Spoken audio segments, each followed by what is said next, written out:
Give me the blue light. Thank you. For God's sake, give us the blue light there, YouTube. It is. Yes, it is. We're going live. It is 2 p.m. It is Sunday. We are here. I have made it. I am a little hoarse. I'll admit straight off. It's crazy. Had a crazy morning this morning. Absolutely phenomenal turnout in Junction 14 this morning. From the Irish car scene in general, was absolutely epic turnout. We had every type of car you can dream about was actually there today. Real cars, honest cars, Honda NSXs. We had Corvette Stingrays. We had McLarens. We actually had a couple of McLarens. We had Mercedes AMG Black. We had Mitsubishi Starions. We had a Mitsubishi GTO. We had Subarus. We had Holden Maloo. We had twin cams. We had IS200s. We had Altezas. We had, just keep naming them out, and there are too many to film. Absolutely awesome day out. Congratulations everybody who came along today. Such a brilliant meet. I know the Gardaí were out on some of the junctions. They were down on slip roads and things, but there was no problems. Nothing happened today. There was no guard activity. One person felt a little faint and had a pain in their chest. We had to call an ambulance for them. They were okay. They were fine. I think it was more indigestion, possibly hungover. Not sure. Thank you very much for joining me here today as well. Please take the like button and click the share button. It'd be really good if you could. Of course, most of the car people are still coming home from the car meets that were on today. Big shout out to Beat Streets Official. Is it called Beast Street Beasts Official? Sorry. Who also had a meet today up in Dundalk. I didn't see anything coming from that yet, so I don't know what happened up there. Really good. But two big meets on the same day, and both of them completely full out as far as I can see. But Junction 14, we could have filled it twice. I put up an Instagram post a few minutes ago if anyone was that interested in it. We had a drone pilot there today who was flying around and getting us a few shots of it, and you can see the car park is physically just full, even in places where there shouldn't be cars, where there should be trucks and everything. Absolutely awesome day out. Had a great time. Thank you all for joining in. Anyway, on with Sunday service, of course. Thank you very much for being here. Very kind of you to drop by. I'm going to share out the live as well while I'm here, because of course it takes a while for these things to actually pop up on Facebook and YouTube and places. Hang on a second, I'm still sharing. Hold on. Still going through it. Settle in, get comfy. We'll be there in a minute. But it was brilliant. The meet today was absolutely brilliant. I'd love to show you pictures, but I haven't even got all the pictures assembled yet. But there's tons of them on Facebook and Twitter, and I took a few pictures of them today. Some of the more unusual cars I was looking at today, which is just awesome. Just, geez, the cars that were there today was just crazy. Like there was some Fiats and Starlets and stuff that turned up today that you just would not see anywhere else. I've never seen them before even. Honda NSX in immaculate condition was there today as well. Even though it rained, nobody cared. We just went on.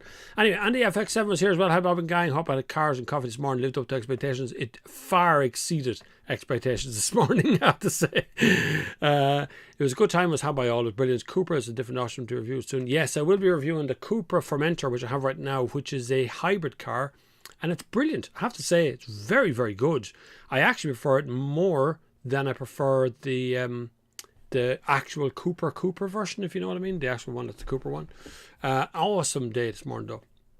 Kenneth Fitzpatrick says, what do you think of the Porsche Cayman 2.7? So the Caymans are always pretty good. I think they're actually underrated as Caymans go. They're a little bit crazy, so they can be a little bit mad on the road, mad to handle, mad to drive in general. But they got sort of a weird name when it comes to what they are, what they do. But Caymans are really, really good. Yeah, they're good. Proper collector's items to some degree. Jason McConnell, my partner in crime when it comes to Republic of Motors, was at the other one in Dundalk, and he said it was really good, but ours was just huge. Jason staying over. If you want to join in, tickets are sold out for the car park that I created for Junction 14 on the 31st. So there was 300 tickets for that to be put out. They were gone in 48 hours. Just finished. Everybody bought one and they were done. So if you're figuring on coming down, I would suggest it's on from 7 o'clock in the evening. I'd suggest getting there early so you can get a car park space out of it. It is going to be busy. If you really want to, you can get a hotel or something, stay overnight if you want to as well. I'd recommend you would, because these things tend to be just epic, and they went on. Like, we could have stayed today till all hours hanging about today. There was cars all over the place, and people were coming and going, and lads are heading away and coming back and going to other meets. There's another meet on in Cork. Some of the guys are going on to Cork from there. The 31st is the next one. If you want to join me next week, next Sunday, I'll actually be in Portlaoise Plaza next Sunday, because we're having a truck and car show. So trucks and cars next week. That'll be interesting. Eric Crosser's here as well. Don't forget to hit the like and share button. You're very good, Eric. Very good. Shame if some of you didn't get down, or if you did, I'm sorry if I didn't see you there. There was thousands of people there today. I couldn't get to everybody. I really did try to get around as much as I could.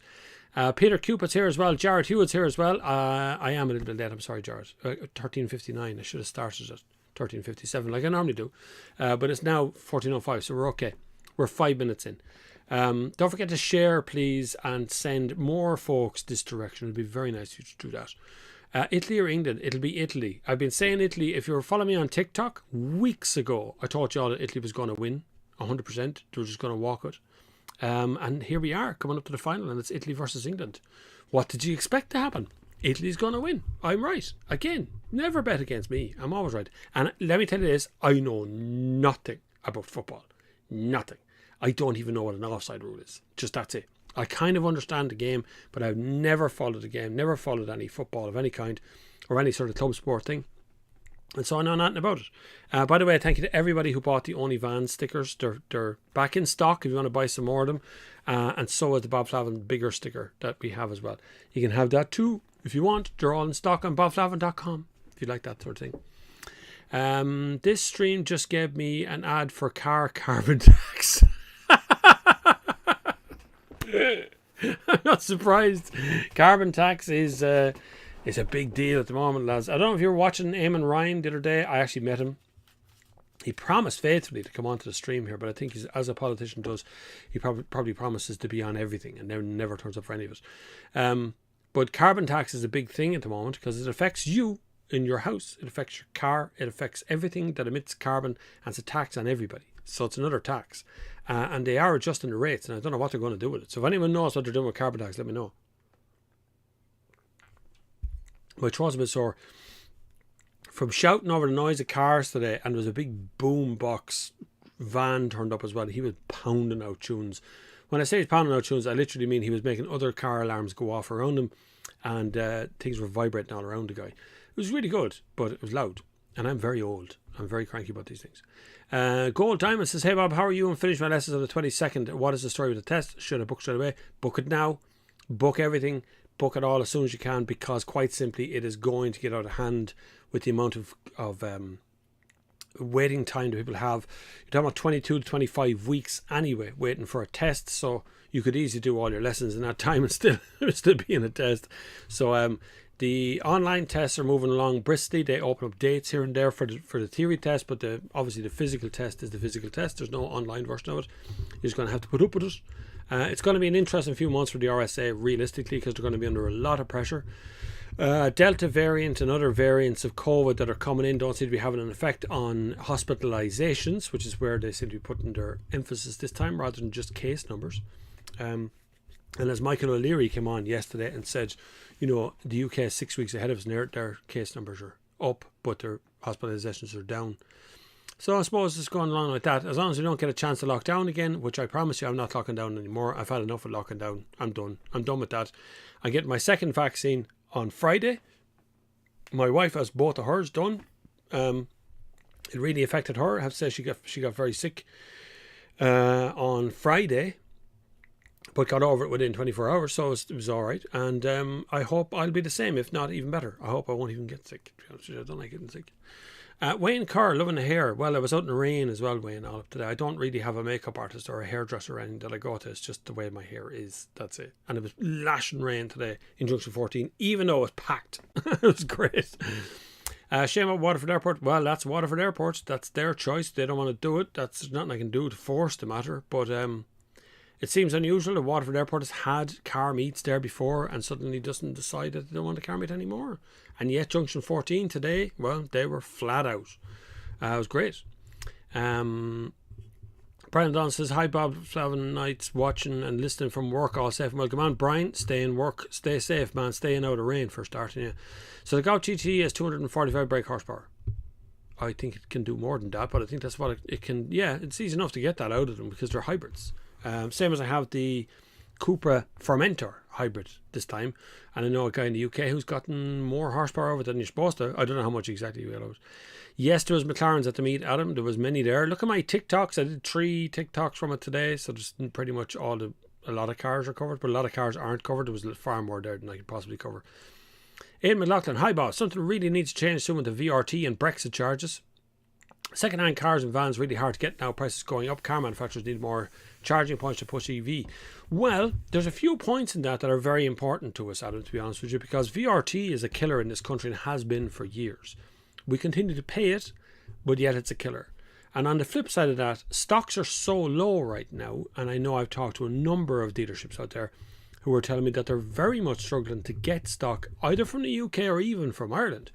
If you're selling your car on adverts, you're likely to get a phone call from dealerships these days asking to get their car into stock, because dealerships pay their staff commissions, but the staff can't get commissions if they're not selling anything, and they can't sell anything if there's no cars out there to sell. So you need to have high stocks all the time to get these things rolling over, and it's very hard for importers right now to try and get anything out of this car stock. So this is the big problem, and the problem is going to be the price of cars. The cars are not getting any cheaper. These cars are expensive, really expensive to do. So the scary bit of that is that VRT and Brexit mixed together now, which is making those second-hand cars 10% more expensive at least, is now distorting the price of our car share hugely, which is just going to kill our market. We're going to be killed.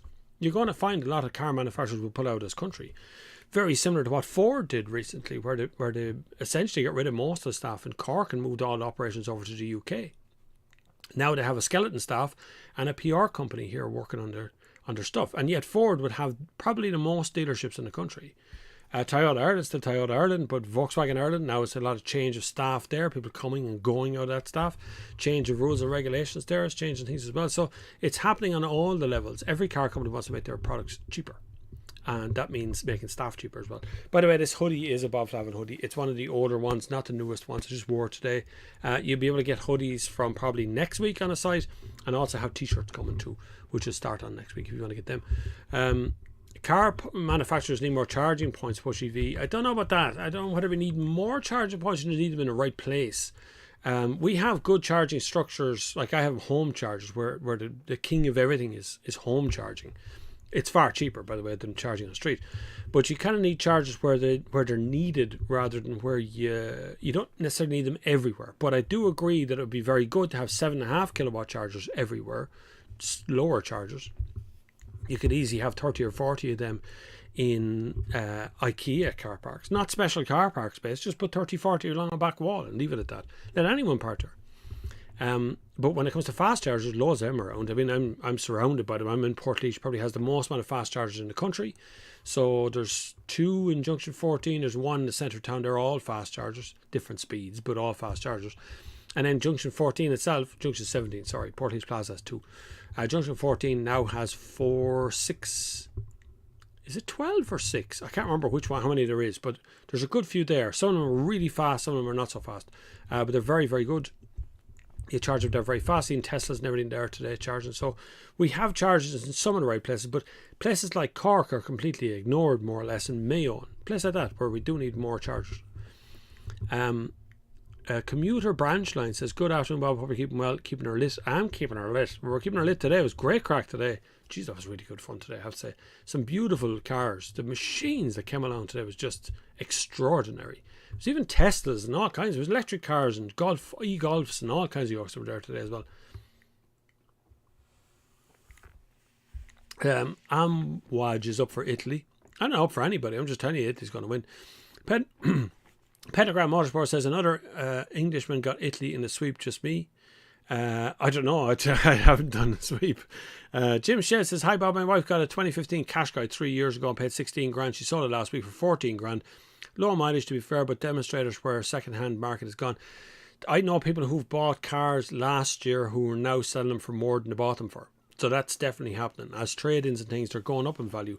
Second-hand. That's why one of the main reasons I kept my Leon on the road, even though I had to spend maybe €1,500 putting it right, and I still need to get something else done, something clanging underneath. I think it might be the brake disc, but that's going in for an NCT soon, and it has to. It's the first NCT date we could get was like in July, but I kept that on the road because there's no way I could upgrade to anything. There's no way to where I was to where I wanted to go was not going to be a good upgrade pack because everything's too expensive. Just crazy money. So VRT is between 14 and 24%, take out flat 13% sales tax, which sounds like a lot. VRT is just VRT. They just need to make it up. There is meant to be a percentage mark of it, but a percentage of what number? So cars are getting overvalued. When you're bringing them in, if a car is worth 14 grand, you're paying a percentage of 14 grand. But if that car was worth 12 grand last week, you're paying a percentage of 12 grand. It's this movable feast that they keep doing on us that's absolutely killing the thing. Aidan McLaughlin says, hi Bob, I was just wondering, did you help out the woman who bought that Hyundai petrol Jeep thing she had bought electric? I think that was nonsense, if I'm honest with you, Aidan. They got in touch with me on Facebook, but it just seemed like, or not Facebook, Instagram, but it just seemed like a mess. I couldn't make head or tail of it. They wouldn't give me the dealer's name. They wouldn't give me the information that I was looking for. So I think it was just someone with mental difficulties, actually, to be honest with you, would probably be the best way I put it. Someone who needs help and probably won't get it from the right places. I'm sure, though, I wish them all the best with their endeavours. Nudge Nudge Wink Wink, hi Bob, have a look at the Bearded Explorer on YouTube. He finds woods full of abandoned cars and some rare classics. Right, didn't see that one before. Frogellock, how's Bob thoughts on Peugeot 508 2021? 5008, sorry, 2021. Let me just have a look at that before going anywhere else. I think I can share the screen, can't I? That's the SUV one. I don't like the small steering wheel. This is always my problem. Can I share the screen? Showing pictures. No, that's the wrong. Let me just work on my audio for a minute. That one. I think that's the right one now. Window.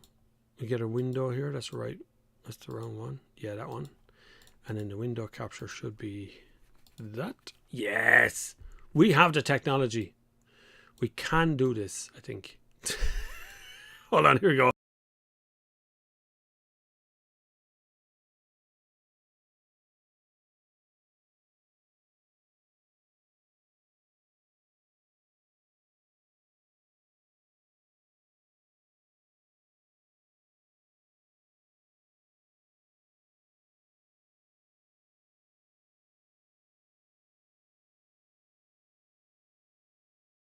Cut. Audio wasn't working out, I don't think, was it? I have a feeling the audio was not working. It should be though. Anyway, the problem I have is the small steering wheel. It really is. It's just a constant little thing that you have to be dicking about with. But the car itself is actually brilliant. I wish Peugeot put the big steering wheel in that they have in the Opels. The normal steering wheel they have in the Opels, fine. Ineos interior. The Ineos interior was revealed the other day. You all seen this Ineos car that's been released that no one knows about? That is basically a Land Rover Defender gone wrong. I'm not sure I can show you this. Was the audio working on it the last one? By the way, I just wondered now. Hold on a sec. Go back here and just check on that one. I don't know audio and sharing the screen. Yeah, what's after happening there now? That should share the screen on the mic. Even though the mic is there. I am just... No, not working. It's not working. Let's put in a new audio. No.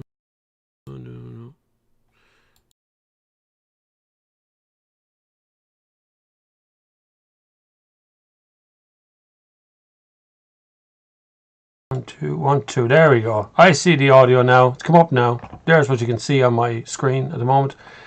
So sorry. Right, we'll go to interiors. That's the Ineos car. There is the interior that they're revealing right now.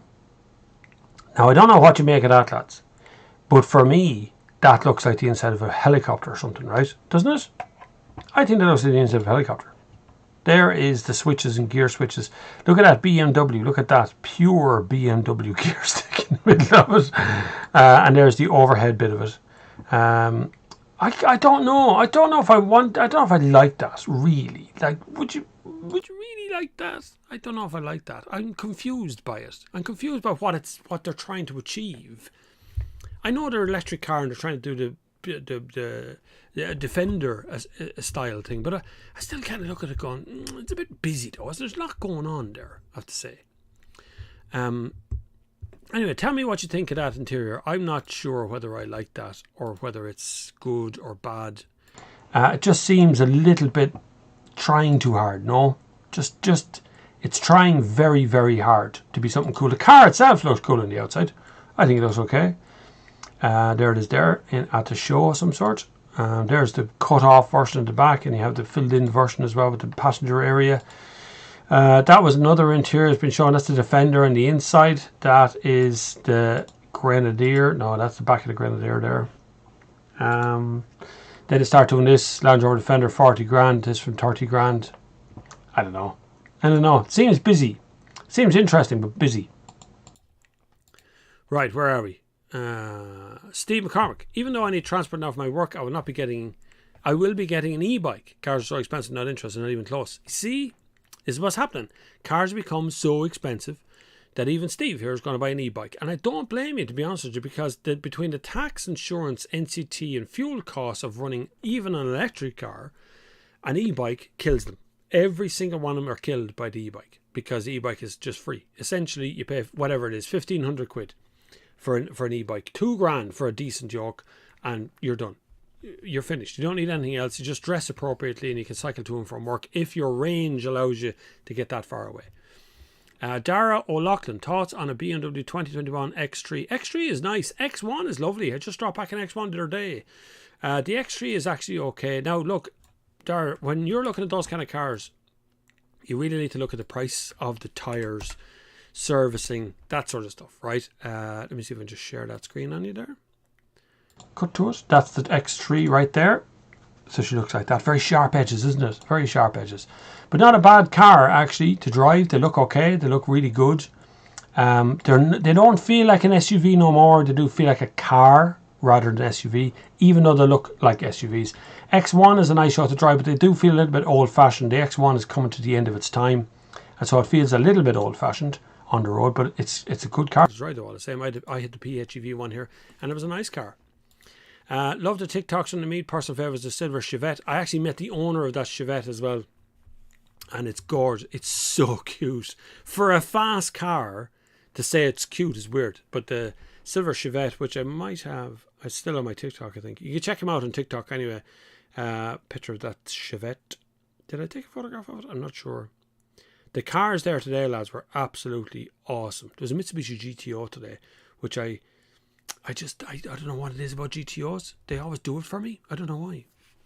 Brian Dowell. Hi, Bob. My neighbour's caravan handbrake failed and ended up on top of my 2016 Audi A6, damaged about 7 grand. And the neighbour's not sure their caravan's fully insured. Any ideas? How would your neighbour's caravan be not insured? So, like, if that was parked in the driveway, it'd be under household insurance.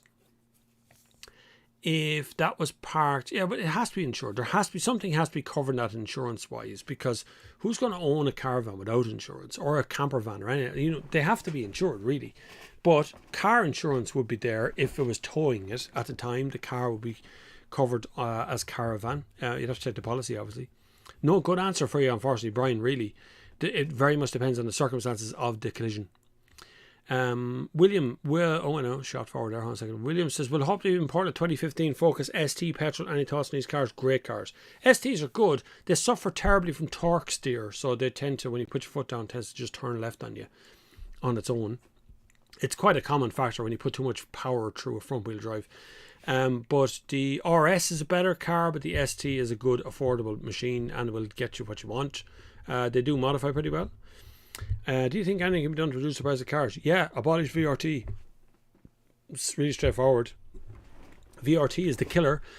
VRT is absolutely murdering the price of cars at the moment, and it's not making it any better. It's never going to get any better either. until we actually do something with the price of VRT, with the price of cars themselves. There's so many taxes on cars. We've so many prices that are being forced in on top of cars to make them more profitable and to make them cheaper, but to make us pay more for them all the time. It's crazy. No audio. Yeah, that's okay. I fixed that. Sting and Shade up in Newbridge from Galway, being robbed in broad daylight as my wife is going across to Kildare Village for a bit of shopping. But the Sunday service taking my mind off the spending spree. Kildare Village is a rip-off. It's a rip-off of a place. I don't know why people still go there, to be honest with you. It's so expensive for things in there now. There's no way that is the price of a discounted store. It is totally its own store these days. The price of everything in there is just crazy. I mean, you look online for anything you buy in Kildare Village and it's cheaper. Sorry, Kildare Village, I know, but it's obscene. The whole thing is obscene. The caravan went over my Audi, owned by, let's say, unsettled person. Luckily for them, the caravan is still livable for them to park up legally. Alright, Brian. Commuter branch line. Oh no, we lost the sound for a second. Back again now, you're right. A Russian name, I can't pronounce that. It looks like acrylic writing colours. Hello Bob, I'm planning to buy a brand new Peugeot 2008 GT diesel manual. What do you think about its car? Manuals are not great in Peugeot, never have been. The big long throw in the manual. Big throw forward, big throw back. It's weird. But they're very affordable. 2008, nothing wrong with that car. It's a good little car. It's very affordable, small SUV style car. They're fine.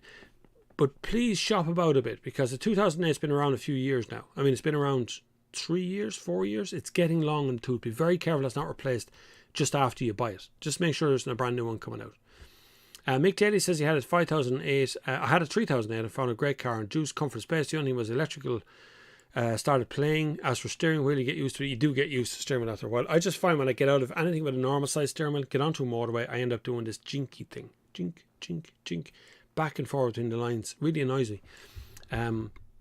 But fuel economy, yeah, brilliant. I had a 508 one year, and we drove to Donegal, all around Donegal and back again on the same tank of fuel. We did about 1,200 kilometres on a diesel 508 a couple of years back. That Ineos thing is hideous. Looks like a toy for folk with too much money. I would say you're probably not far off the toy with too much money. I can't see why you would buy that over a Range Rover. No, maybe it's more reliable. Maybe. But I can't see why you would buy that other than a Range Rover Vogue or, I don't know, something along that kind of lines. Mercedes thingamajig, G-Wagon.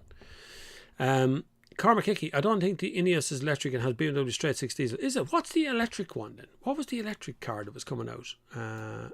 Ineos electric. I thought there was an Ineos, a Grenadier Ineos that was going to be electric or something. Or am I gone mad?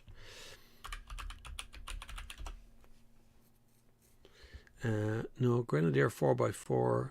I'm sure they were going to bring an electric car. I maybe my mind is playing tricks on me. I was thinking so much about electric cars that possibly it wasn't.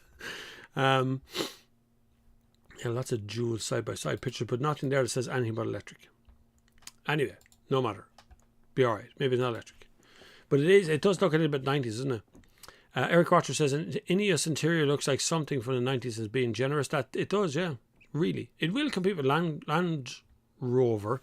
But Land Rover Defender is finished according to Land Rover. So when you think of that, this is where these guys are going to come into it. Eventually, you'll see that they're going to pick up on things. So that's the Ineos there on the road. There it is, the Grenadier again, looking good. You can see it's well built for off-road. This stuff underneath here is all defending oil sumps and stuff. But back to that interior, it does look like stupid, doesn't it?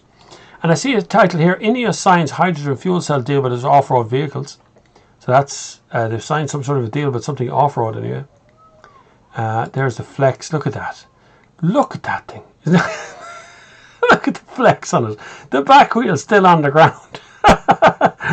And here's the fuel cell version of what's under the bonnet for the Defender, which is coming out as well. Lots going on in that space, isn't there? Hang on, I'm going to flick that back before you go back to that mad screen. One screen won't make any sense to you. It's just the streams that are happening right now. Where was I there? I'm sure they can move along. Will ya? Jim Shell, Brian Dowell, I'm afraid any person with no fixed abode insurance claims are going to be difficult, my friend.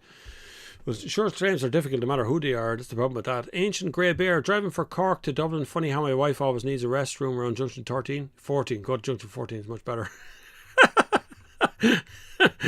Yeah, Junction 13 is where Kildare Town is the exit for Kildare Village. Yeah, Kildare Village, I just find it... My wife doesn't even like it anymore. You know, it's gone that level now. She doesn't like the whole posy end of things that go on over there. To be honest with you, I don't blame her. We're in there the other day and I walked through the whole place. And you're outside and the security guard was telling me to put my mask on. We're outside, like. And he goes, yeah, put it on there for me. Put it on there for me, will you? Put it on. And real, like, I don't know, hounded me about it. I kind of go, no, I'm outside. I put it on when I go into a shop. Like, it'd be okay. What's wrong with you?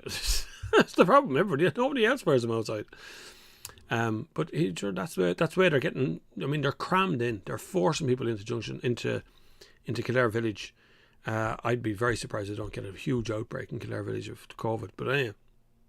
Ed O said just picked up a Skoda Kodiaq. Enjoyed the review. Good car that. Using the car, Bob. I confirm I haven't been to a famous Swedish retailer loaded up with the gills. Fantastic practical vehicle. They're brilliant cars. They are brilliant cars. Kodiaq. Tons of room in them. They'll do anything you want to do. And if you buy the diesel one, they'll go anywhere you like. There is, I don't know if Skoda will be bringing out electric versions of most of their cars. I don't know if they're going to take the Kodiaq and make it electric or they're going to make a whole new one. I don't know. Connor Toomey, hello from Ballybritis in relation to keeping your lay on the road and keeping my 2010 Golf GTI going well.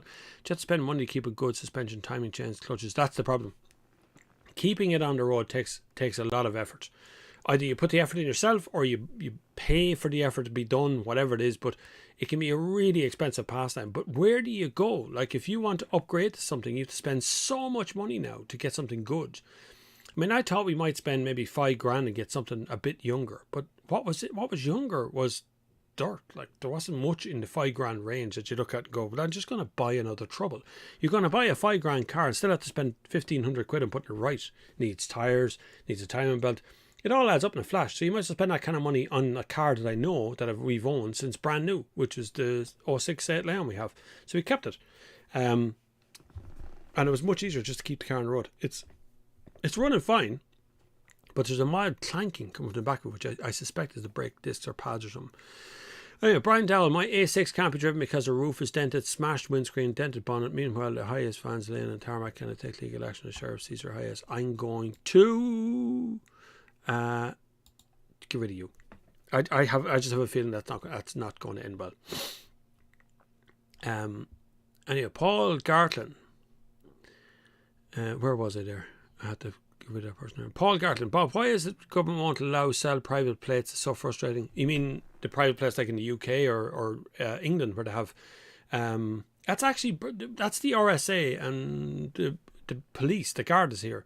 Because they reckon that our license plates are so straightforward that you'll always be able to get some sort of a reg. Like you'll always get to see 99D and then you might have the first couple of numbers of it. Whereas the kind of custom plates or the way the UK plates are laid out, they're actually quite difficult to read. They're quite difficult to understand, you know. So I think that's the only reason we don't do private plates here. You can, to some degree, book things like 21D1. That's the Lord Mayor of Dublin usually, but you can get two. I think you spend £1,500 to the tax office and they'll hold on to a plate for you, but they don't do customs. James Wilson, they will never get rid of VRT. It raises too much money for the government. How would you replace the money? You see, that is the factor, James. You're right, but you're also wrong because it's not necessarily that we need to replace the VRT. We spend too much money as a government on the wrong things. We're building a children's hospital, which they don't even know how much it's going to cost anymore. They don't know. That's coming out of your VRT. So it's not that we need to find a way to replace it. What I'm saying is that if you don't do something with the price of cars in this country, we will stop. It'll grind to a halt. Sales will stop.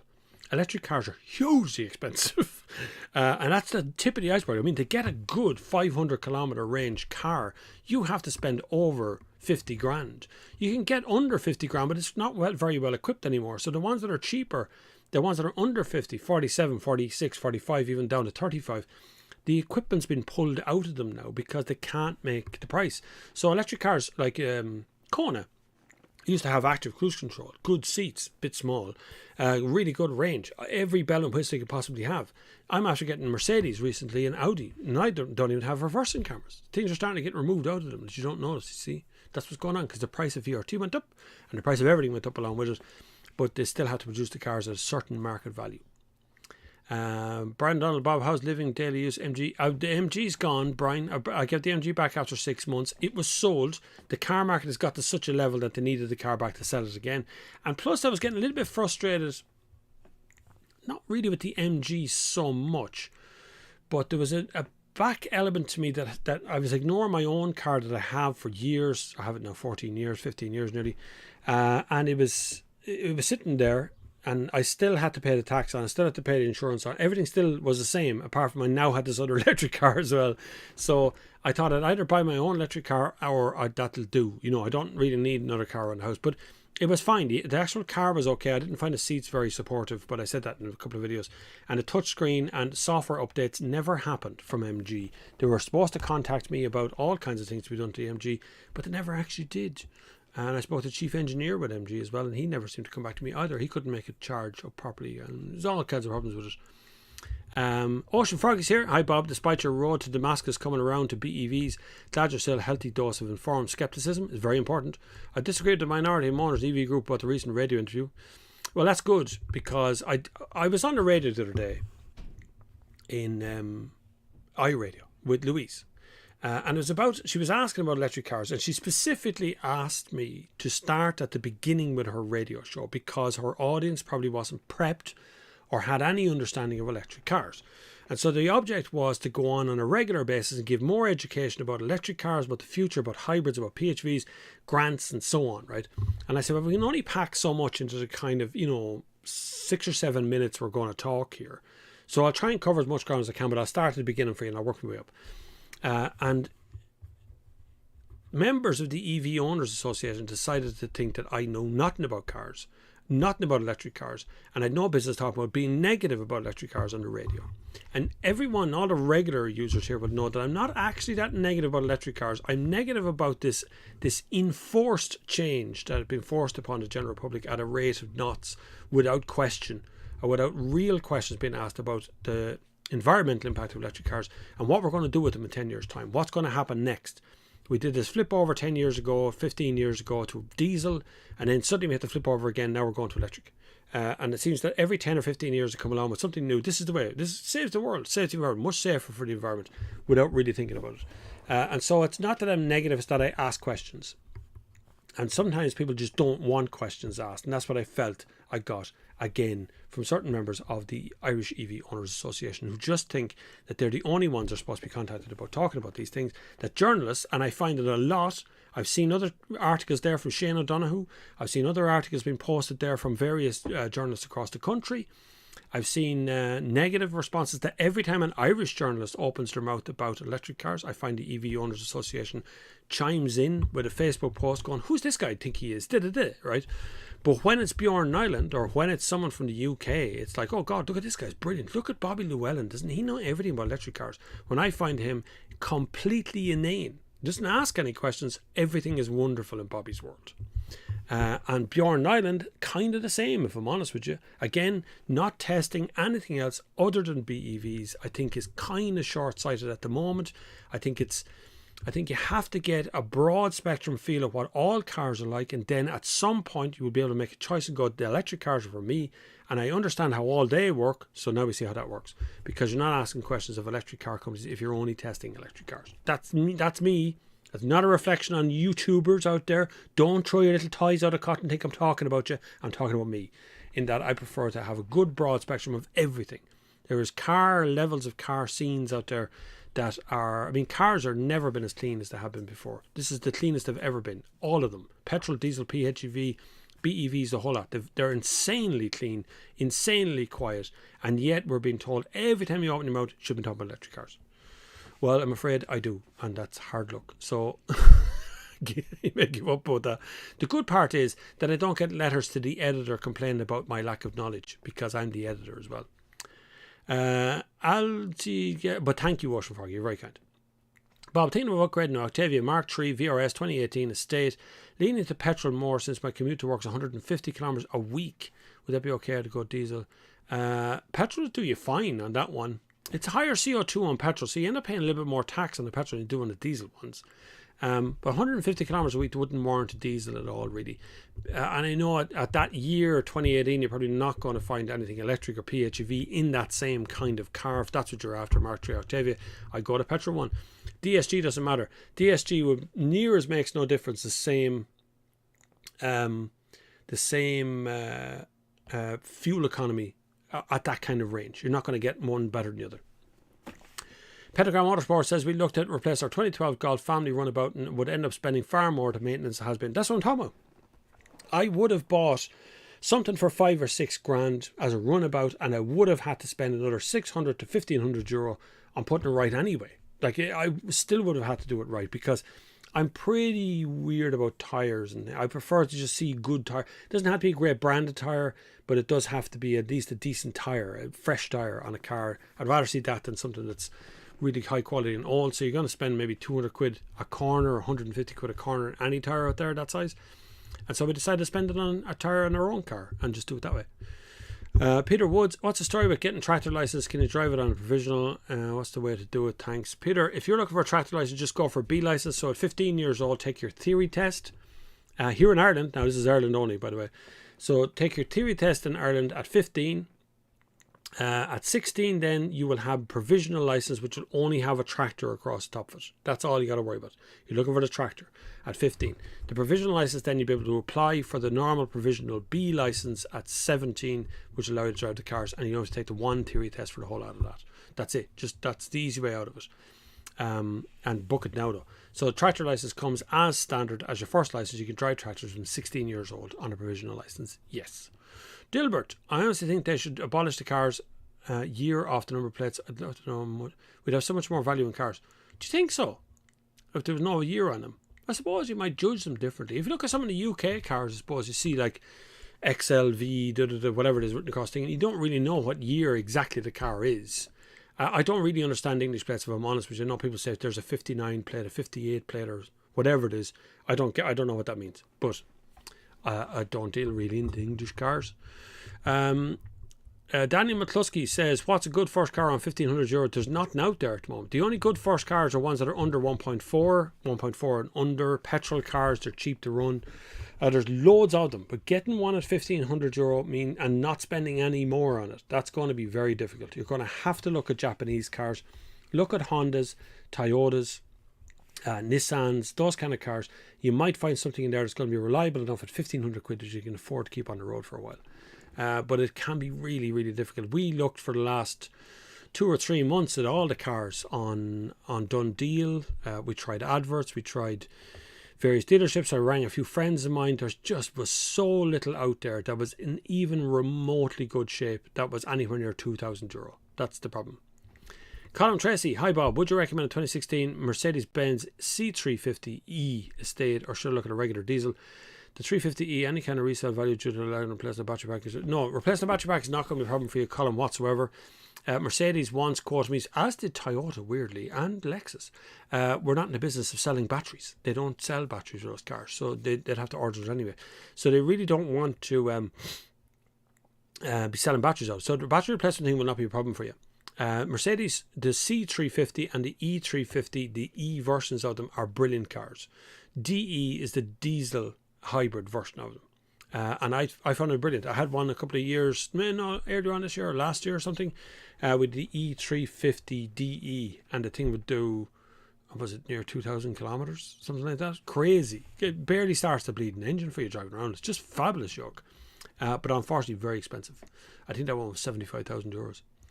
Hi Bob, there is no mention of power cuts and all these electric cars plugged in waiting for next morning to ride to work. Yeah, we don't get as many. When I was a kid, there was a consistent threat of power cuts when I was a kid. You could be sitting at home eating your dinner and everything just go off instantly. We had a power cut here the other morning. I think, according to my we have a clock downstairs that it records what time, so it's security cameras, and they record what time they stopped recording at and start again. So they tell you when the power cut happens. But we had a power cut for about an hour and a half the other morning. Now, we're all in bed asleep. So if a car was charging at night time, it probably would have popped up with that. But I don't know if we're going to have that many power cuts from now on. I really don't think it's going to be that much of an issue. Now, we would probably have issues if the entire 2.5 million private cars in Ireland were suddenly electric in the morning. I can see we'd probably have problems there, because that would probably be the worst thing that could happen, because you would cause issues, because we already cause issues just coming home from work and turning on the kettle. Right, we come home and everything browns out because we turn on so many kettles at once in the evening time, like 6:30, 7 o'clock is a high point of the evening for electricity. So, but if everybody could do something on an app or turn it on so that it only charges overnight, like at midnight it starts to charge, or night rate meters, those kind of things, are adjustments need to be made, and they'll be made over the next 5 to 8 years, I think. And I think after the kind of 8-year mark, it'll become less of a conversation. And I don't see much of a future for organisations, because realistically, once the market is at about 50%, no one's talking to an organisation that's just buying a car now. They don't care. Like, I do see like a Hyundai club, or like a Kia club or whatever, but because they exist anyway. But I don't know how many clubs would mention after. But if electric cars are plugged in, and we do have a power cut, obviously there's an issue there straight away, and it means the cars aren't charging. But realistically, how often do you charge an electric car? When we had the MG here, we used to charge it once a month, I think, or once every 3 weeks, say, anyway, something like that. Wasn't much. So a power cut wouldn't have made any difference to us at all. You can still go on. Most batteries are never empty in the first place. What does it mean you can choose the last digital license plate as long as it hasn't been taken yet? Yes, William. No, well, kind of. You can choose a certain range between 1 and like 25 or something. I don't think they allow you to choose any number, because the car registrations are actually sequential in Ireland. So you can look at a number on the back of a license plate and see what part of the year it was registered in, even without the first 3 digits. You can see that it's a high number, so it's later in the year and all that sort of stuff, because it is actually sequential. Fiona Walsh, is that person again, is it? Right, okay. Influx of weirdos again. Anyway, Steve McCormick, government is using VRT as a cash cow, but the right-hand drive, left-hand drive debate also feeds into Irish motors being screwed. Correct, Steve. Absolutely correct. The side of the road we drive on, and I was sitting this morning in a Corvette Stingray that is a left-hand drive, which felt kind of weird, but it's the left and right hand drive, which means we're snookered. We have to buy our used cars from the UK because they drive the same side of the road as us. Nowhere else in Europe drives the same side of the road as us. They can have different cars. You can drive a left-hand drive car in this country, but it is hard. Even if you were to get around a tax system, it's still kind of difficult sitting on the left-hand side of the car, driving along those little tiny bog roads, trying to figure out how wide the car is. I know, I've done it. I've done it recently as well on some of the cars. So it's a difficult one, but we are being screwed. We are being screwed, and it happens all the time, and nobody wants to know how many outlets out there talk about VRT the way I talk about VRT. How many outlets out there talk about petrol and diesel prices and stuff like I do? How many do it? None. None. They just go on and review their little new cars and then just disappear off the face of the earth. They don't talk about prices of things. And we are being absolutely murdered. As Ocean Froggy points out, their second and third generation BEVs only need charging once or twice a week, so unlucky to get caught out by a power cut. You would really be unlucky. Older, now we go back a bit further, and you have such short range, you're kind of plugging them in every day, you know, like the original Nissan Leaf, or even maybe up to the second generation Nissan Leaf, you'd still be pretty much charging maybe once every 2 days or once every day, depending on your mileage. But the more modern stuff, the more like the Kia e-Souls or the, I don't know, whatever the latest version of whatever cars out there at the moment, those ones will do a lot further. So when you come home, you've probably got a good 150 or 200 kilometers in the tank, so no need to charge them most of the time. You do get used to it, I promise you. There was a time when I was driving at the beginning of electric cars where I felt I needed to save the electricity as much as I can, or plug it in every time I see it. Every time I see a charge point, I'd go to a town and I'd find a charge point just in case. That kind of passed the longer I went on. It went away. Thoughts on a new Cupras? I'm driving the Cupra Formentor currently. The Cupra one, that's the 2-litre petrol one, I didn't find to be that entertaining. I find the one I have now, which is the 1.5 PHEV, much more entertaining to drive. It doesn't sound as nice, but I find it much better to drive. And if you plug it in and charge it up like I did this morning, I drove over to Junction 14 and back and didn't actually start the petrol engine once. I didn't charge it while I was there either. It does about 650 kilometers, 55 kilometers on a tank. Does it fine. On motorway speeds as well. Ocean Fogging Bob, what cars aside from Tesla have proper lane centre following on motorways as opposed to lane departure warning? So the Tesla one's a little bit weird because it actually interferes in your steering a lot more than some of the other competitor brands. But Volkswagen Group have a fairly decent lane keeping system, but it does alert you when you're leaving a lane a lot. Kia also have the same one. Kia, Hyundai have the same one. Not quite as good as the Volkswagen one. I actually find the Volkswagen one a bit more dependable than I do the Tesla one, weirdly. I found the Tesla one decided there was no lanes on the road in the rain, that it was just going to drive in the middle of it. And the only ones I could see was the 2 yellow lines on outside of on the road. Now it's gotten better. And the latest version of Model 3 can actually handle fair distance. But even in this country, it's going to continue going bing, bing, bing if you're not touching the steering wheel. So they're all at it, like. But they've all got one. But the Volkswagen Group would probably have one as good, if not just a little touch better than the Tesla one for proper lane centre following. Toyota's one is kind of weak because it keeps you over to the right-hand side of the road for some reason. It's like you're going to hit the trucks when you're overtaking them. It's kind of weird. But it's there as well. They've all got some version. David G said, Bob, tonight's football, Italy or England? I'm sending this on from Wales. Allow you to draw your own conclusions to support. Well, I'm saying Italy because I've said Italy now for weeks. I did a TikTok weeks ago. Everybody was asking me the same question on TikTok constantly. Which one's going to win? And I said Italy. Just went, and it was loads still to play. And I went, I'm just going to pick Italy because it was the first one I seen on Google that was playing. And since then I've been right. See, you can't go wrong. Never bet against me. Niall Irishman's thoughts about an Audi A5 SB 2017 2-litre diesel. A5s are okay. The 2-door version of it don't sell well to families, so you can end up getting stuck with it a little bit, and it don't go up in value so well. So they don't hold their value as well as the 4-door version or 5-door liftback version of it. But they're a good car. Yeah, nice car to drive. Bit sharp on the steering for comfort, for motorway, long distance motorway, which is what they were designed to do. But they look great. They look sharp. Pentagram Motorsport English plates 09 is 2009, 59 is halfway through the 2009, so 62 is halfway through 2012. I'm going to have to read that again.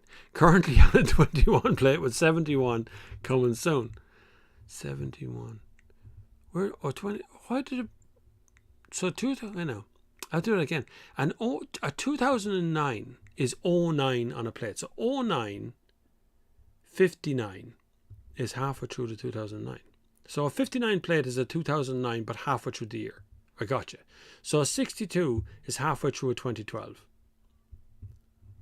Why don't it just be more logical about this? That is making my brain go, I don't know what he's talking about anymore. That's what's happening right now. JP Delvin says, for 1,500 quid Japanese or something 1.9 TDI like a Mark 1 Octavia, you could do that, yeah. If you're willing to do a little bit of work on your own, 1,500 quid will get you something 1.9 TDI-ish, but you will have to do a little bit of work on that car because it's an older car. So older cars, if they were treated well, will last a while, but there'll always be something rubber that's going to be brittle on them. There'll always be some sort of brake line issue or something. There will always be something on those kind of older cars, but you can get some really decent yokes out there from time to time. Jason Cave, 17 plate is March 2017. This is confusing a lot. 67 is 2017 in September. 17 hours, but then get 2018 67 up to March 2018. It's straightforward, really. It's like Swahili. I don't know what's been said to me. Those numbers don't make any sense. It's like, because we think as soon as I see 17 I go 2017. That's my brain just goes 2017. That's it. But then there's a 67, which is a 2017 registered in the second half of the year. 67, right? So I'm taking a 57 is halfway through the year in 2017. So a 67 is July, right? 2017, I think. Paul Hagan sent me 99 cents. Thanks, Paul. 99.99. Thank you very much for sending 99 cents on Super Chat. You can do the same if you want to do it by Super Chat, PayPal, or whatever it is. A tenner, buy me a cup of coffee. Buy me a drink. For the 2 hours that we're here together, which 1 hour is almost up already, this is what I do every week, by the way. And for the car show this morning, the whole lot, everything's happening at once. Don't forget you can join me on the 31st of July this month in Junction 17 Mayfield at 7 p.m. for a car show like no other. There will be things at it you will never have seen up close, and there'll be machines coming and going out of it all afternoon and the day. Be there early if you want a ticket. There were tickets for sale. It was 300 tickets we put up. It was all for charity. So €3,000 is going to be donated to, at least €3,000 is going to be donated to Bartown Camp.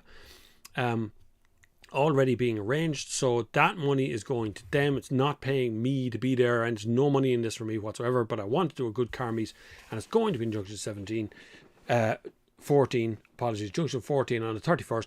Junction 17 is next Sunday. Trucks and cars from 10 a.m. next Sunday in Junction 17, Portlaoise Plaza. Come along to that if you want to. That's free. Doesn't cost anything. But I can't guarantee a park is best for you. It's not that kind of car park. But thanks, Paul, for the euro. I can't pronounce your name. It's a Russian sounding. It looks like a Russian sort of thing you would have seen in Russia. Anyway, at the moment I have a 2008 Opel Corsa with just over 50,000 kilometers of range. 50,000 kilometers 2008 is very low mileage. What do you think it would cost to scrappage a new car selling it privately? Oh my God, sell that privately. 2008 Opel Corsa would be worth some money to someone. Someone will want that. There's young drivers out there who will buy that Corsa off you. I would say never scrap a car unless it's garbage like. Kieran Brown, hiya Bob. If Italy win today, I might ask you to predict more things. Please do. I'm never wrong. I literally do moments of planning and then answer a question.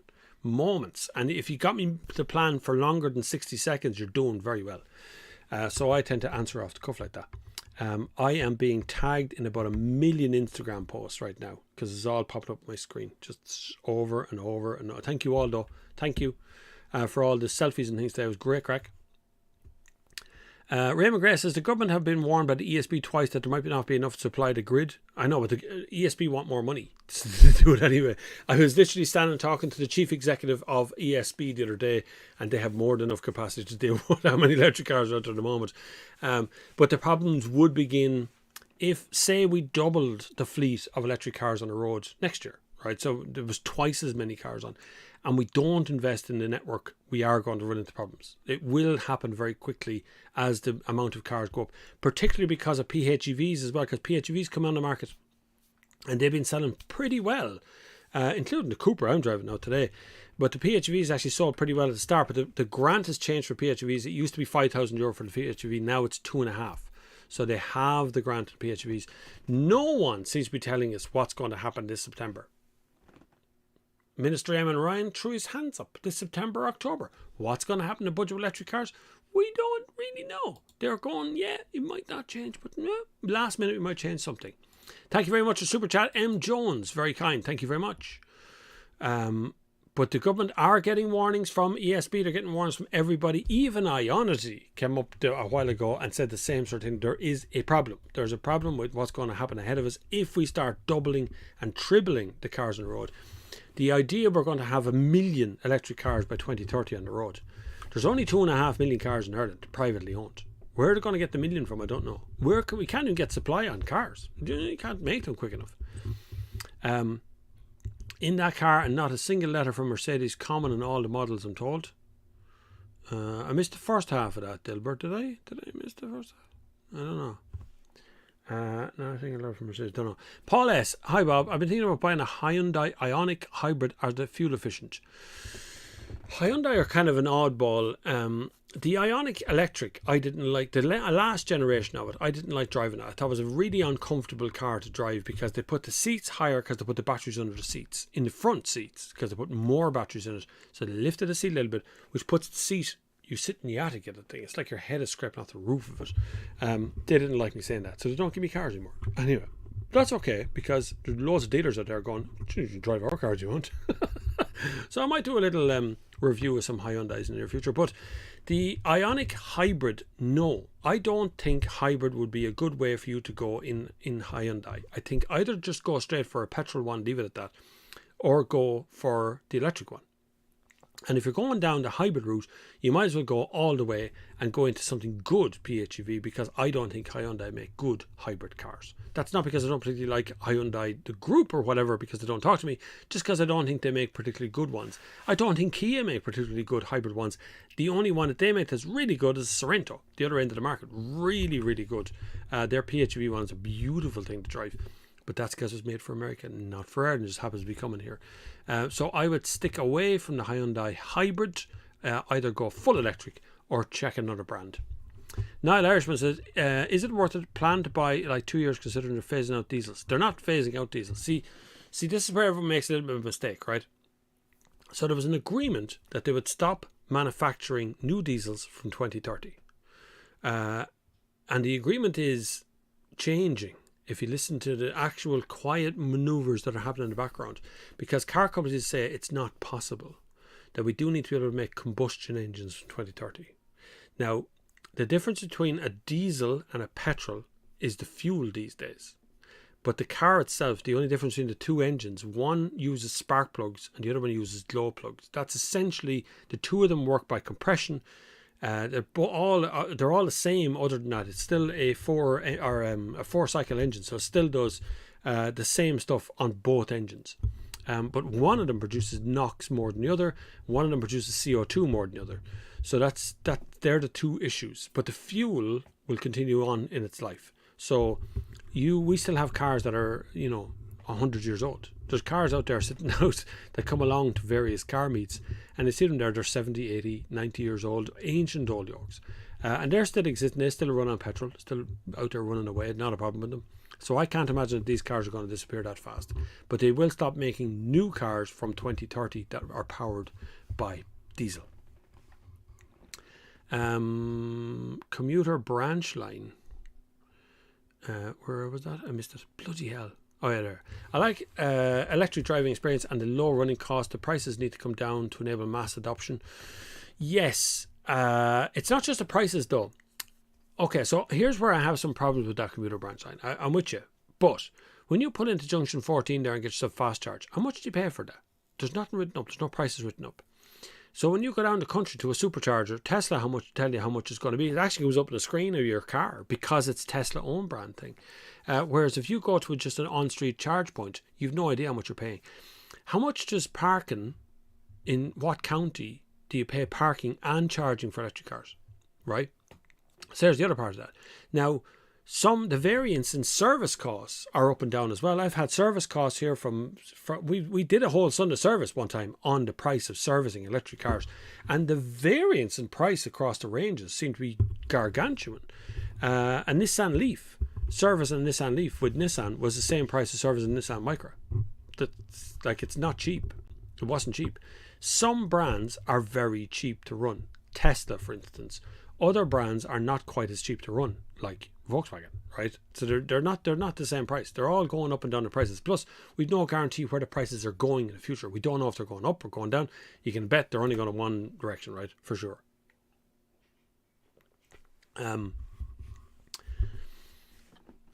Patrick Wong says, hello, what do people think of new cars from China? And originally from China, people think China cars would be poor quality. This is now true. Do you mean this is not true, or this is actually true that they are poor quality? So Chinese brand cars will be coming on. XPeng and MG is Chinese, and there's plenty of money in China. There's plenty of manufacturing capabilities. I do believe over the next couple of years we're going to see a flood of Chinese cars come to the Irish market and come to the European market in a big way. We are a very big market. The European market is huge. And so there's an awful lot of, I suppose, variables that will bring Chinese cars to the market. Really, they have to obviously get the 5 stars from an NCAP rating. That's easy these days. In fairness, most car companies build to get 5. And so it's totally possible for them to come. And electricity, batteries, a lot of them produced in China. A lot of mining goes on in China. There's absolutely no idea of health and safety or otherwise out there in China. So they just mine stuff if they want to. So there will be an element of Chinese cars coming to the market. Whether they're the same quality or built to the same standard, I actually think is irrelevant these days. I don't think the build quality of modern cars is actually as good as it was 5 or 10 years ago. Any brand, no matter what brand you pick out, I think they're all going a little bit cheaper, a little bit more nasty plastic here and there, but just hide it well in the car. Just put it down the bottom where you don't be looking for it and touching things. They kind of keep out of that way. So I would say that new cars are going to be flooding the market within the next 2 years from China. Or they'll come in as dressed up as a Saab or dressed up as something, some other brand like MG did. They dressed up. The money's Chinese, but the brand sounds like an English brand, the old MG brand. Carl Vinnigan says, fair play on the voice for VRT and fuel prices, but also look at road tax, how fair someone to pay 2,400 an upper limit, pure disgusting. It's totally disgusting. Wrote an article for the Independent, must be 6 years ago now, 7 years ago, detailing precisely, I even sent to the Minister for Transport at the time, Shane Ross, detailing precisely how you could get rid of motor tax completely off a car and move it to fuel and still make the same, if not more money from motor tax. And it was knocked back, said it was too complicated. It wasn't complicated at all. It really is just as straightforward as going, motor tax disappears, you put it back over there in fuel. It's that straightforward. It's what they've been doing in New Zealand for years, Australia for years. They don't pay motor tax, they don't pay insurance either. Insurance, there's a standard rate of insurance in New Zealand that you pay with your fuel, which is third party foreign theft on everything. Brilliant idea. We are driven into new cars by our tax system, so we can't have a 2006 Audi S8 if we want to, the only one in the country, because the tax on be 2,400 quid, so nobody wants it, so you can't have it. It's crazy. Did Mr. Wong go off to, oh yeah, that's that same part. That person I think has mental health issues, that Mr. Wong person, and the other people who we've had to delete today. I think there's someone out there who really has some serious mental health issues, and I would suggest you to seek help, honestly, rather than coming in just trying to get questions and answers and things like that. It doesn't make any sense. Carl Finnegan, sorry, we did that. Commuter branch line. I like how electric driving experience and the low running cost price would need to come down. Oh yeah, I did that one. Keane says 62 can also be 1312. Oh my god, it doesn't get any easier with the old English license plate, does it? Or the Northern Ireland one. Tony S. Bob, average petrol prices are averaging £1, €1.50. If it goes through the €2 barrier next year, the limit would be long distance travel. Well, if it goes near €2, Tony, being honest with you, if it was 170, I think a lot of people would be stopped driving to work. You cannot possibly put that much money into your car to drive to work anymore, when we've all done so much working from home. I know a lot of us had to go to work, but a lot of us stayed at home. I can't see why people want to go back into an office. I can't see. We've had a year and a half of people sitting at home who don't have to go to the break room to face Jimmy, who has a problem in his house. Who don't have to go to the photocopying room. We don't have to go. There's so much stuff we don't have to do by staying at home. We could pet the cat in the morning, have a cup of tea in our underpants, watching some Zoom call going on there. You know, it was totally doable over the last year and a half. And so petrol prices have now gone back up as demand is starting to rise again. People want to go to work. People are going to work. People are being forced to go to work. There's more traffic on the road. You can see it all the time. Tourism has started as well. This is called, in America, they call this holiday season or something, where the entire country starts to go on holidays. And Americans holiday within their own country a lot.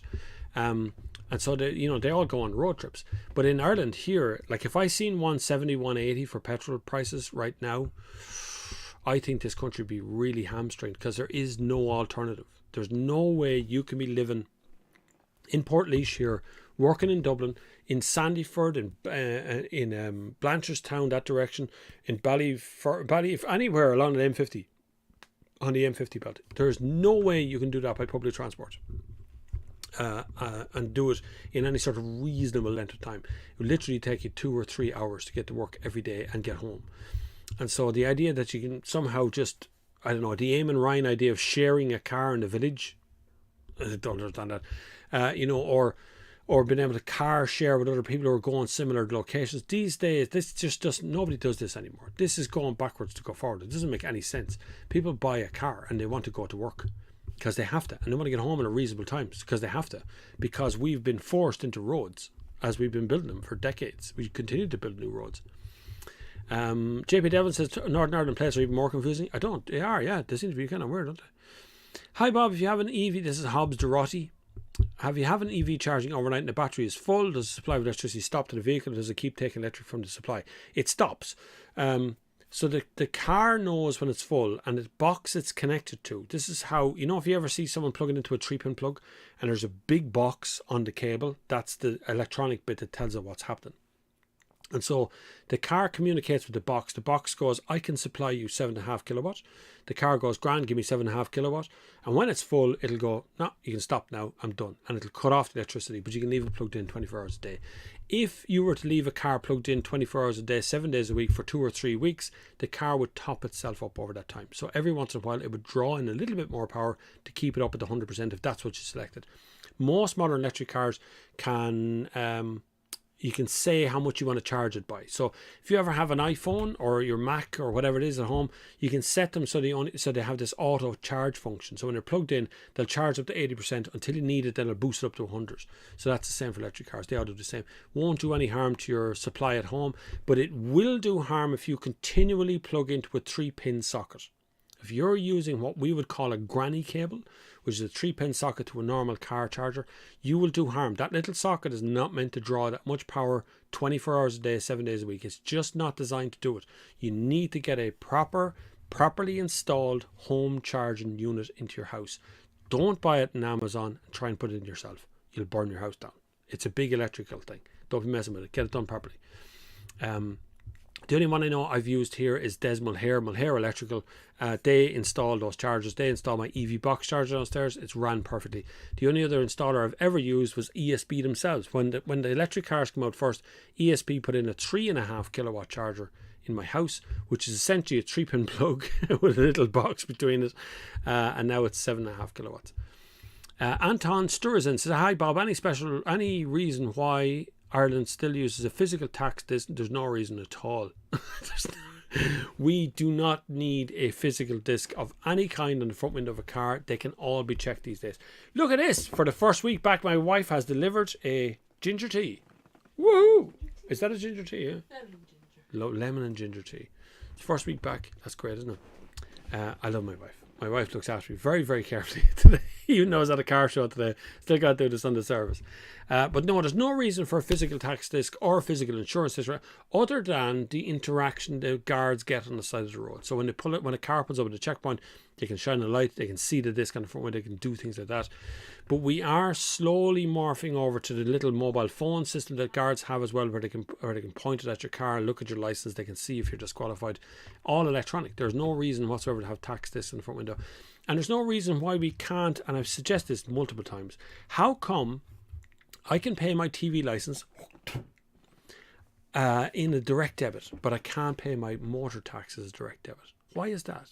Why do I have to get myself together to buy at least 3 months of motor tax, but I can pay, I don't know, 18 quid a month or something it is for the TV license? Sorry, I don't like paying the TV license, but I do pay it, but I just don't like doing it. It seems weird, but I don't know why we can't do anything with motor tax, which would negate the fact, again, you would get rid of a disc out the front window of the car, you don't have to worry about it, with direct debit, you just forget about it, you just pay the thing, it'd be done. Yeah, easy peasy. Much easier way of collecting tax than trying to bring someone out to court because he hasn't paid tax in 3 years. Peter Eucart, haven't heard that name in a while. Hi Bob, just had a lovely drive in a Seat Leon plug-in hybrid, lovely car. Not sure about the touchscreen. Off to see the Kia EV6. Get the Kia EV6. I do find Volkswagen Seat cars, the touchscreens are laggy. Plus the one in the Seats is huge. You can see the Apple CarPlay from another car. You could see it from another county, to be honest, it's so big. But the Kia EV6 looks really good. I'm looking forward to that myself, actually. Kia EV6 it looks like a really good car. They're already talking about it here.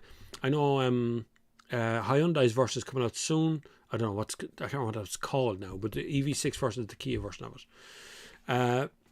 James Wilson, Northern Ireland number plates are more confusing than English plates. You have no idea what age a car is. That's mad. Why did it make them so confusing? I don't understand. I know there's a rationale behind. I'm sure there is a good rationale behind these things, but I don't get it. I think you should make it all very straightforward. Although there is a lot of emphasis in Ireland on the year of the car you're driving, because the first 3 digits on your car. It even happens with me as a motoring journalist. You pick up a car and it's a 2019 and you go, why am I testing a car that's so old?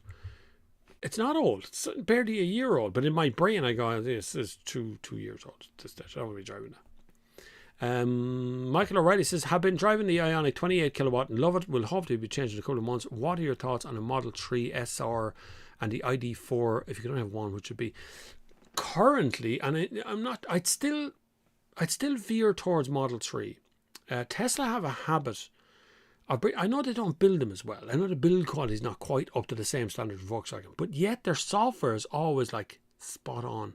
And they seem to do things that other car companies do. But for a resale value, for something that is a good family lugger load about car and you won't have any trouble with it, and there is software updates coming for it, ID4 would be the one I'd actually veer off and buy. I'd be heading to Tesla, then I go, no, hang on a second, ID4 is nicer. ID4 is a super cruiser on the motorway. I drove it from Kildare, no, from here, Portlaoise to Kildare, to Rally School Ireland in Monaghan, Longford, and then stopped in an Ionity charger on the way back from Longford to Portlaoise and topped it up and drove home. And no problem. Absolutely gorgeous thing to drive. And even drove around Longford as well when I was down there. I ended up selling one to a lady down there. I hope she's alright with it. But she got one out of that. But I would probably go with the ID4 out of the two. Tesla is slipping a little bit. They really need to up their game a small bit on, not on the tech. The tech is brilliant. But maybe on the look of the cars or something. There's something that's starting to slip a little bit in the Tesla range. Are FEVs a con, PHEVs a con on the well-intentioned customers? Yeah, they are, yeah, really. They seem to work well, but to plug in twice a day, driven like a hybrid MPG, seems poor and CO2 higher than efficient petrol. Correct. Ocean Frog is bang on. PHEVs aren't a con so much as a sort of a tax break. It's kind of like, you know, you want to get the grant and you want to get the thing installed at home, the home charge on. It's all that stuff that they were after in the first place. But realistically, they're also using up their petrol engines. You have to remember there's bunches of people who are employed by car companies to make engines. And if they're not selling engines, then they don't need these people anymore. So there's an element of that too. They are efficient. If you're determined enough, you will get the best from a PHEV. But you will be plugging it in pretty much every day, maybe even twice a day at different ends of the journey. The most money I ever spent on electricity for electric cars here was actually a Passat PHEV. Because I plugged in every day and I was doing quite big mileage. I had to plug it in every day to get better mileage out. And I actually used more electricity that week than I'd used on any electric car that I had ever before or since. And so they're not so much of a con, but they're missold a lot. People go in looking for electric car and the salesman goes, well, I have this, which is a PHEV. And it looks reasonably priced. And it looks like a normal car. So people are buying into that end of it. I do think if you can make a PHEV work really well, you probably should have bought an electric car in the first place. It probably should have been your first stop. Because if you can make a PHEV work well, you would have definitely made an EV work really well. But to get the same sort of range or reassurance, I think that it's the reassurance of having a petrol engine or a diesel engine. You know, when you're driving and you go, well, maybe I want to go to Mayo for a holiday. And you get out there to the arse end of Mayo and the electricity's long gone, you have half a tank of petrol left. You're fine, you know. And you know there's a petrol station up the road, probably have some petrol in it somewhere. You're never really short. Whereas if you're on the other side of the country, Ocean Froggy, like we are over this way, you don't really think about electricity. You can get electric pretty much anywhere. Apart from Dublin, weirdly. Really isn't that many places to charge in Dublin, lads. What's going on there? You need more charge points in Dublin. There's a few, but you really need to know where they are. Dilbert, yes, I was saying we have an E350. There was a recall on all the subframes. Ours is dangerously bad and not a single letter from Merck. Common in all models. I was furious. Wow, did not know that. Did not hear about that one at all. Mercedes Ireland wouldn't be the fastest at any of those recall things because it's not. They are, but they're not really Mercedes Ireland at the same time. It's not run by Mercedes, the group. Slavy Pavlov. Hi Bob, my PCP is finishing in mid-May. Good man, get out of it. At mid-May 2020, I'll be looking for a trade-in offer of a new car. When I should start looking around for a deal, thank you. First of all, try to get rid of the PCP. I know I'm not a big fan anymore of PCP. There's too many horror stories we're not there. There is a bubble coming in the PCP market that they're trying their best to avoid because PCP is a scary thing that keeps you hooked into a dealership forever. Dealership feels great about that. The consumer can sometimes get a better deal of it with 0% finance and stuff. That's okay. But realistically, it's got such a tight little margin to go along with it. It can be a hamstring thing. So be careful of the PCP. If you can get out from under it and buy a car for nothing, I mean trading in a car, buying a car, exchange of value price, then I would do that. But if you're looking around for a deal and you're out in May 2022, you need to start looking a couple of months before because it's very hard to find a car you're looking for unless you're going straight into a brand new car. And right now there's a waiting list for brand new cars of up to 6-8 months. Some cars that have been ordered today will not be delivered until 2022. So new cars have a big long waiting list for them. Hi Bob, thanks for your view on the Hyundai Ioniq. What's your view on Toyota Corolla Hybrid? They're great cars. I like those. The lovely CVT box. It's eCVT today. It's not just elastic bands going on anymore. Now it's all electronically controlled. So they're actually pretty good. They're a lovely car to drive, but they are pure hybrids. So there is no plugging in of anything. It's a petrol engine that runs on hybrid. They're quite efficient. I like them. I'd say if it was 2 years ago, I probably would have bought one of those over what's happening right now. My lighter's run out of electricity. We'll make the best of what we got left. That's a power. I forgot to plug that in. It's a battery powered yoke and it's brilliant, but I think it's just out of juice. I didn't charge that after last week's Sunday service. I'm still okay. It's not too dark. I would be looking for that deal right now. The Hyundai Corolla Toyota Corolla is a good car. I like them. I love driving them, but they are just hybrid. But I think hybrid will actually outlast PHEV, weirdly. I'm in a County Down, Bob. My Nissan Leaf minor service used to be £49 and a major service £99. Prices have risen. I can't see a real reason though, other than financially support dealers. There's the problem. So I think that all of these things will start going up in value a little bit. These little things, because you can't. If you look at dealerships, right? Dealerships make money two ways. Literally selling cars, so literally selling brand new cars or used cars. It's probably used cars. That's where they make real money. And on the other end of that scale, you've got service department. The service department in some dealerships, I can't name which dealership, but in certain dealerships, a service department can outperform the sales department on actual profit levels. So some service departments can make way more money than the sales department. Now, if that's the case, and this service department now suddenly is not servicing electric cars as often. So when the electric car goes in, it might go in for a check once a year and it might be £14 like you said, or £99 or whatever it is. And then that's it. That's all they're doing. And then once every 5 years, you might need a brake pad, right? Or something on it. Because there's nothing else. Or a shock absorber goes or whatever it is. But it's only every 5 or 6 years. And other than that, nothing else happens. How does that service department continue operating as we put more and more electric cars on the market? How does it keep making money? How can they keep supporting themselves without upping the prices of what you're charging for electric car services and what you're charging for electric car parts? This is the problem. Because I saw the other day a little report where a guy had driven a Tesla, I can't remember, some extraordinary mileage, and he still had the same brake pads he started out with because he was using the regenerative braking to do the driving with. And I find myself doing that in electric cars the whole time. I instantly go for level 3 or level 2 on the car and think, right, that's it, I'm not going to touch the brakes anymore. You don't need to. So even brake pads, brake discs, all that sort of stuff, they're all starting to disappear off the market as something that has to be replaced every 2 years or whatever. So if the prices stay the same and electric cars are really cheap, you have to close the service department because there's no need for all of that in it. If prices rise and more electric cars are sold, you might keep the service department open, but you still don't need as many services. Electric cars, they're weird. So it's a weird future. I still think we're in one of the most exciting times to ever be in the car industry, though. Even to like the car industry. You look at what's coming out in the very top of it, what's coming out in the very bottom of it. There's some crazy stuff happening right now. Wonderful time to be alive in the car industry and be part of it. Steve McCormick, a certain English YouTuber, left his dash cam on when in his Nissan Leaf was being serviced. They've recorded a Nissan mechanic pissing on his headlights. Insult to injury, I saw it myself. No way! Why would they do that? And what would the purpose behind that? Everybody's being filmed all the time, just so you know, right? You are being filmed everywhere you go and what you're doing, and it's all happening all the time. People seem to still think that you're not, but you are. Everything you're doing is being filmed right now. Everyone's taking pictures of you or doing something about it. So you never know what's going to happen when you're deciding to take a chance. But like that just sounds a little bit mad that someone would end up pissing on someone else's headlight. Why would you do that? Peter Ucart, hi Bob, new Tesla Model 3 we get in the UK are made in China. That's correct. They're saying it's better quality than ones made in the USA. They move further away to make more of them and then they ship them here. So they bring it across land instead of bringing it across the sea. It's still not a good way of making the cars for sale across the world, to make them in a foreign country and then bring them here. It's a bit like, people tell you that you should eat more avocado.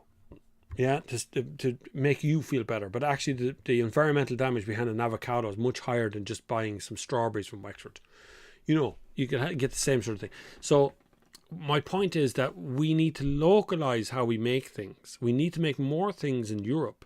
So you need, when you go to the shop, you should look for blueberries that are either from Ireland or Spain or France or Germany, somewhere within Europe that have been grown and made and picked and transported from, because then you're cutting down your carbon mileage. And the same applies when you're buying a Nissan Qashqai is made in Sunderland, right? So there's the cheapest way of buying the car. It's made over in Sunderland. And I've been in the factory. And they're going to make more batteries over there as well. So this kind of stuff is what we need to be looking at, rather than looking at whether Tesla is making cars in China. I know it's crazy to think that they're starting to move cars up in China and the quality would be better from China than the USA. Less unions. The USA have a lot of union action. That's why it'd probably be cheaper to make them in China. It's also another point of, we put a lot of emphasis on these car companies making cars, but actually they make them all over the world. Like Volkswagen make cars in Mexico. One of the biggest investment companies in Mexico is Coca-Cola and Volkswagen. Really, two of the biggest employers. Peter Wood says, hey Bob, what's the best first car? Do you think just anything under 1.4, Peter? Get yourself on the road. You have a lot to learn. The actual kind of car you're driving really isn't important. As long as you're on the road, getting experience, getting an no claims bonus worked up, learning how to pay tax and get NCTs done and fix things in your car, you can spend money on your next car. 2 years from now, you can buy something fancy, a bit nicer. But your first car needs to be a beater. It needs to be something that you're going to reverse into a wall and go, oh, I crashed it again. Little dings happen a lot on your first car. Oh my God, that tea is lovely. Eddie Boyle. Hey Bob, what was the name of that weather app you mentioned before? Also, Paula's story check out last week. No, Paula's story didn't check out at all. Paula's back here again today, making accounts and driving everybody mental. The Weather Channel is my go-to app that I use all the time, and it's just free. It's on the iPhone free, but if you scroll down a bit into it, you can click on See Radar, and then you can see live radar information about rainfall and any other thing you want as well. Live information about all kinds of things going across the screen. So I could tell today it was going to rain at her Junction 14 meet, but that's okay because I brought a big umbrella. That's my go-to app always, the Weather Channel app. Siri, when you ask Siri questions, she answers using the Weather Channel weather system.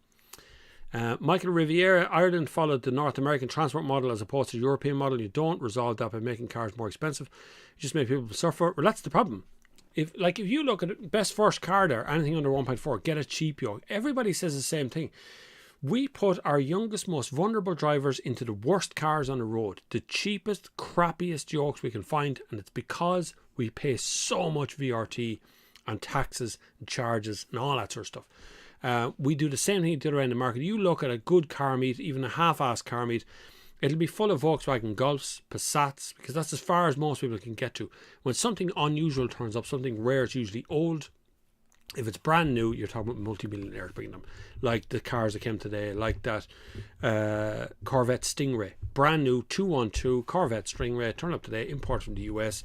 The man who owns it leaves plenty of money to do it because he VRT'd it in a whole lot, but that's a very rare solution here in Ireland. We don't value drivers here at all. We don't value people who have to drive to work. That's it. We screw them over. We screw them for all we can possibly take. And it means that people can't afford good cars, can't afford good things, nice things, because taxes are punitive around them. Jeremy Williams. Hi Bob, first time service goer here. Oh good man. I spent £41,000 on the back of your ENIAC reviews. Good car, ENIAC, lovely cars. After 3 years in a Corrock, I'm keeping faith in the Skoda developing your promises. I bought this ENIAC, having never sat in one. I'm hoping as good as you say it is. It is good. It is good. My test cars, I've tested it from its start, from its little beginnings when it's been tested here in Ireland, right through to it's now released on the road. I've had it here. I'm booked into it again. And I keep it for a week and actually drive it around for a long time, but it had the least software issues of any Volkswagen Group car. It felt like a car, not an electric car, just a car. It just feels like a normal good car, and it's got room for the family. It looks super. I think it really does look like a sharp suit. Very, very good car. So I have no problem recommending that car to you at all, Jeremy. I'm glad you're after buying one. Hopefully it'll keep it between the ditches and you have a lovely time. Keane wants private plates to be a thing here in Ireland as well. Do you know how much tax? I don't know the actual figure, but I know it's very high. The tax take that the British government make on custom license plates in England, they make a lot of money. We could do that here without a doubt. I'd buy Bob 1. That's all I'd buy now.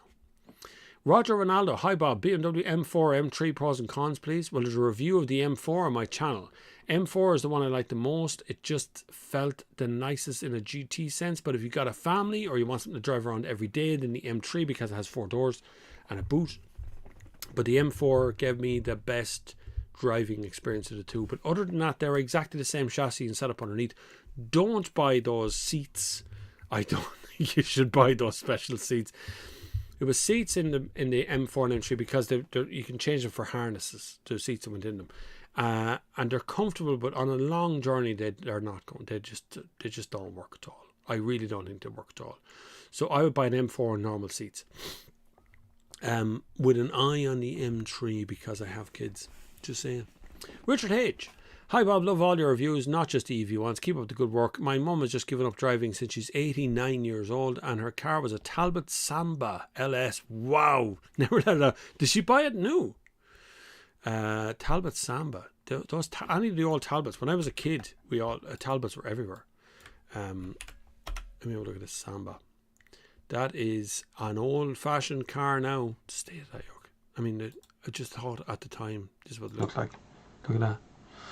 Talbot Samba. Could you get anything more, I don't know what you would say, old-fashioned than today? Even the square headlights, just like, yeah, old-fashioned stuff. But sounds good all the same. I'd never let it down. Kieran Brown, there's only a few charging points in Waterford. If someone asked me where I could be able to tell them, they just put charging points somewhere without telling them. They seem to do that a lot in everywhere, Kieran, to be honest with you. Every time I go out, and I have on my phone, I'll tell you now, on my phone, I have a special folder called EV. I'll tell you what that's about. Electric car, here we go. So I have 1, 2, 3, 4, 5. I have 5 apps on my phone for electric cars. I have eCar Connect, I have EV plug-in from ESP, both of them are from ESP. One of them I think has stopped working. I have the EasyGo app, I have Plug Share, and I have Hey by EV Box, which runs because I'm EV Box here. So I have all those apps on my phone. That's only a small selection of the apps you can have on your phone. If you were to start talking about Plug Share and you start talking about, there's another one called, I can't remember what it's called, a better something or other it's called. There's loads of them. And every time I go out to eat, the charge point's in a different place. I find it really annoying to go out in an electric car. Electric cars only let me down when I have to interact with the infrastructure. When I stay at home and do my home charging, nothing goes wrong. It all works fine. It only falls apart when there's a problem when you have to go outside the door. That's where it all starts to fall apart. GP O'Rourke, hi Bob, a stupid question. No such thing, only stupid answers. When your car slows down automatically using the active cruise control, do your brake lights come on to show the car behind you you're slowing down? Yes, is the answer to that. It does. So if it applies the brakes, the brake lights come on. The early ones didn't do that, believe it or not. The brake lights didn't come on, but now these days they all do. It reacts just like a driver. You can actually, the pedal moves inside the car. So you look down, you can actually see the brake pedal go down as it pushes the brake pedal properly. So that activates the lights on the back because the switch is on the brake pedal. I always wondered, you can activate the Teslas, for instance, which can change lanes on a motorway. It doesn't actually activate the indicators unless you change lanes. You have to do the indication. Just saying, because I was driving an Audi A5 a couple of years, but must be a couple of years ago at this stage, and it was able to go around roundabouts, but it didn't indicate. But it was able to literally steer you around a roundabout. It was really good. It's the top end active cruise controller, level 4, I think that's called. Hi Bob, recently bought an 08 Ford Focus Saloon 1.4 petrol. What do you think of them? Good car, Mark. Yeah, no problem with those. That's the old-fashioned 1.4 petrol Saloon. They're okay. The hatchback always looked better. The Estate looks best out of the 3, I think, but the Saloon one would be the weakest looking car. But actually, I quite like them. They're very practical cars. SEA says, hi Bob, what's your thoughts on a new RAV4? Thinking to buy a new one. RAV4s are good. They're very big cars now though. RAV4 started out as a 2-door, sort of a soft roader, off-roader car, but now is very much a 5-door big SUV. But they're very efficient. They're not PHEV, they're just hybrids. They're efficient enough, they do the job very well. Toyota over the years have always done what they said they'd do. They do make things up every once in a while, but that's okay, because that's all car companies do it. They all do it. Tesla makes stuff up the whole time. They just throw things out there and go, yeah, we'll all be flying cars in 2 years' time. No idea how to get there, but they'll get there eventually. But RAV4s are a really good car, yeah. Mark O'Brien, GP O'Rourke, newer EV have censored that certain G-force will turn the brake lights. Yeah, that's correct. Paul S, have you drove the Hyundai Ioniq 5? I haven't, Paul. No, I have not. I don't know where Hyundai is going to go lately, because they've been not handing out press cards to multiple places apart from the ones that suit them. Yet I'm quoted on their website about something I said in the video, and I'm quoted in the newspaper ads and things. bobflavin says Hyundai is but they're very carefully picking out certain quotes about their cars, but they don't engage. Hyundai don't engage with most journalists out there at the moment. CVTs, Paul, are fine. Yeah, CVTs are okay. Now, they do make strange noise. The old CVT box, the original one, wasn't great. It didn't handle fast changes very quick. The reason car companies use CVTs is because it's very light. Compared to a normal automatic gearbox, CVTs are very light in comparison.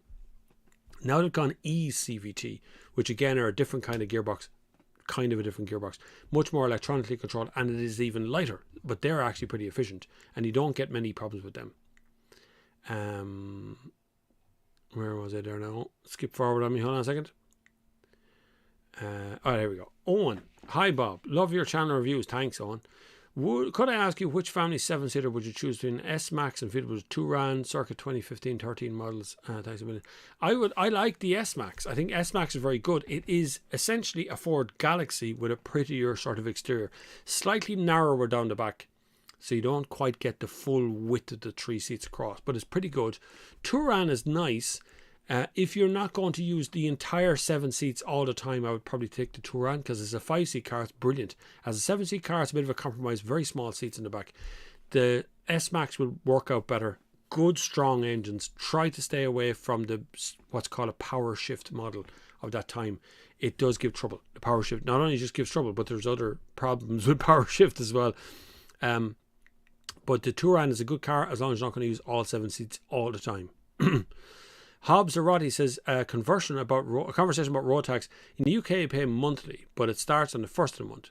But if you buy the 7th, you pay the remaining of the month, but you sell the car on the 2nd, you lose the rest of the month. That's confusing. But your motor tax is cheaper, right, than ours. We just pay by the year. I don't even like motor tax. To be honest with you, it's an awful thing, isn't it? Having to pay motor tax just to own a car that you have to own in the first place. You've no choice. Like, I couldn't operate it without a car. We have to have a car, so you just get taxed on things. Anyway, you get taxed several times, which is the problem. Owen Angdom says our 2016 Skoda Octavia Estate was stolen 3 weeks ago, and I'm hoping to upgrade to an older 7-seater with an insurance check. I paid $14,500 for the Skoda, so I'm thinking I should have. Right, that's not too bad. At least it was unfortunate getting your car stolen. But yeah, you're moving along there. I'd still pick the S-Max out of 2 in the manual version. VW ID range are Golfs what Golf was to Beetle. Yeah, you wouldn't be far off. I would see, like, the ID range is actually probably one of the better cars to drive. ID3, ID4, they're nice to drive around in. Whereas I found most cars up to this point were kind of heading... Oh, Jim Shed, thank you very much, Jim Shed, for throwing in some money by PayPal. Deadly. That would be spent on a bottle of wine. That's what'll happen tonight. I need to lie down after this. It's been a very long day so far. It really has. Brilliantly exciting, but quite a long day. I seen the first generation electric cars as kind of commuter things. You know, like the Avensis was in the Toyota range compared to the rest of the Toyota range. Very much a sort of a commuter, basic, ordinary, just got on with his job car. And a lot of the early EVs were like that. Now we're starting to get into the kind of golden era. We're starting to get good cars like ID3, ID4. There's an ID5 coming, isn't there? And a 6, if memory serves. But there's loads of cars coming out. We're still waiting to see the Seat Born. We've seen it, but we're still waiting to drive a Seat Born. See what happens there. That'll be interesting to see when that comes out, which another one to add to the list. But you're right about what the Golf was to the Beetle. The Beetle was kind of the funky car. The Golf was sort of an ordinary car, and then became good with GTIs and Golf 4s and all that across the range. Owen says about 10 to 12 grand to play around with. Thanks, that's the one you're after. There's Liam Hearn. Don't know what box he is. Keep it the brilliant work, thank you. Pentagram Motorsport, are Ireland doing the same switch to the UK E10 ethanol petrol blend in September 21? I'm not sure, you know. I'm just going to look that up for the moment, because there's been lots of talk about that fuel E10 ethanol, and I don't see much of a mention of it in Ireland. It's all UK at the moment, but there is a comparison done between for Cars Guide in the EU, which is a pretty good reputable website.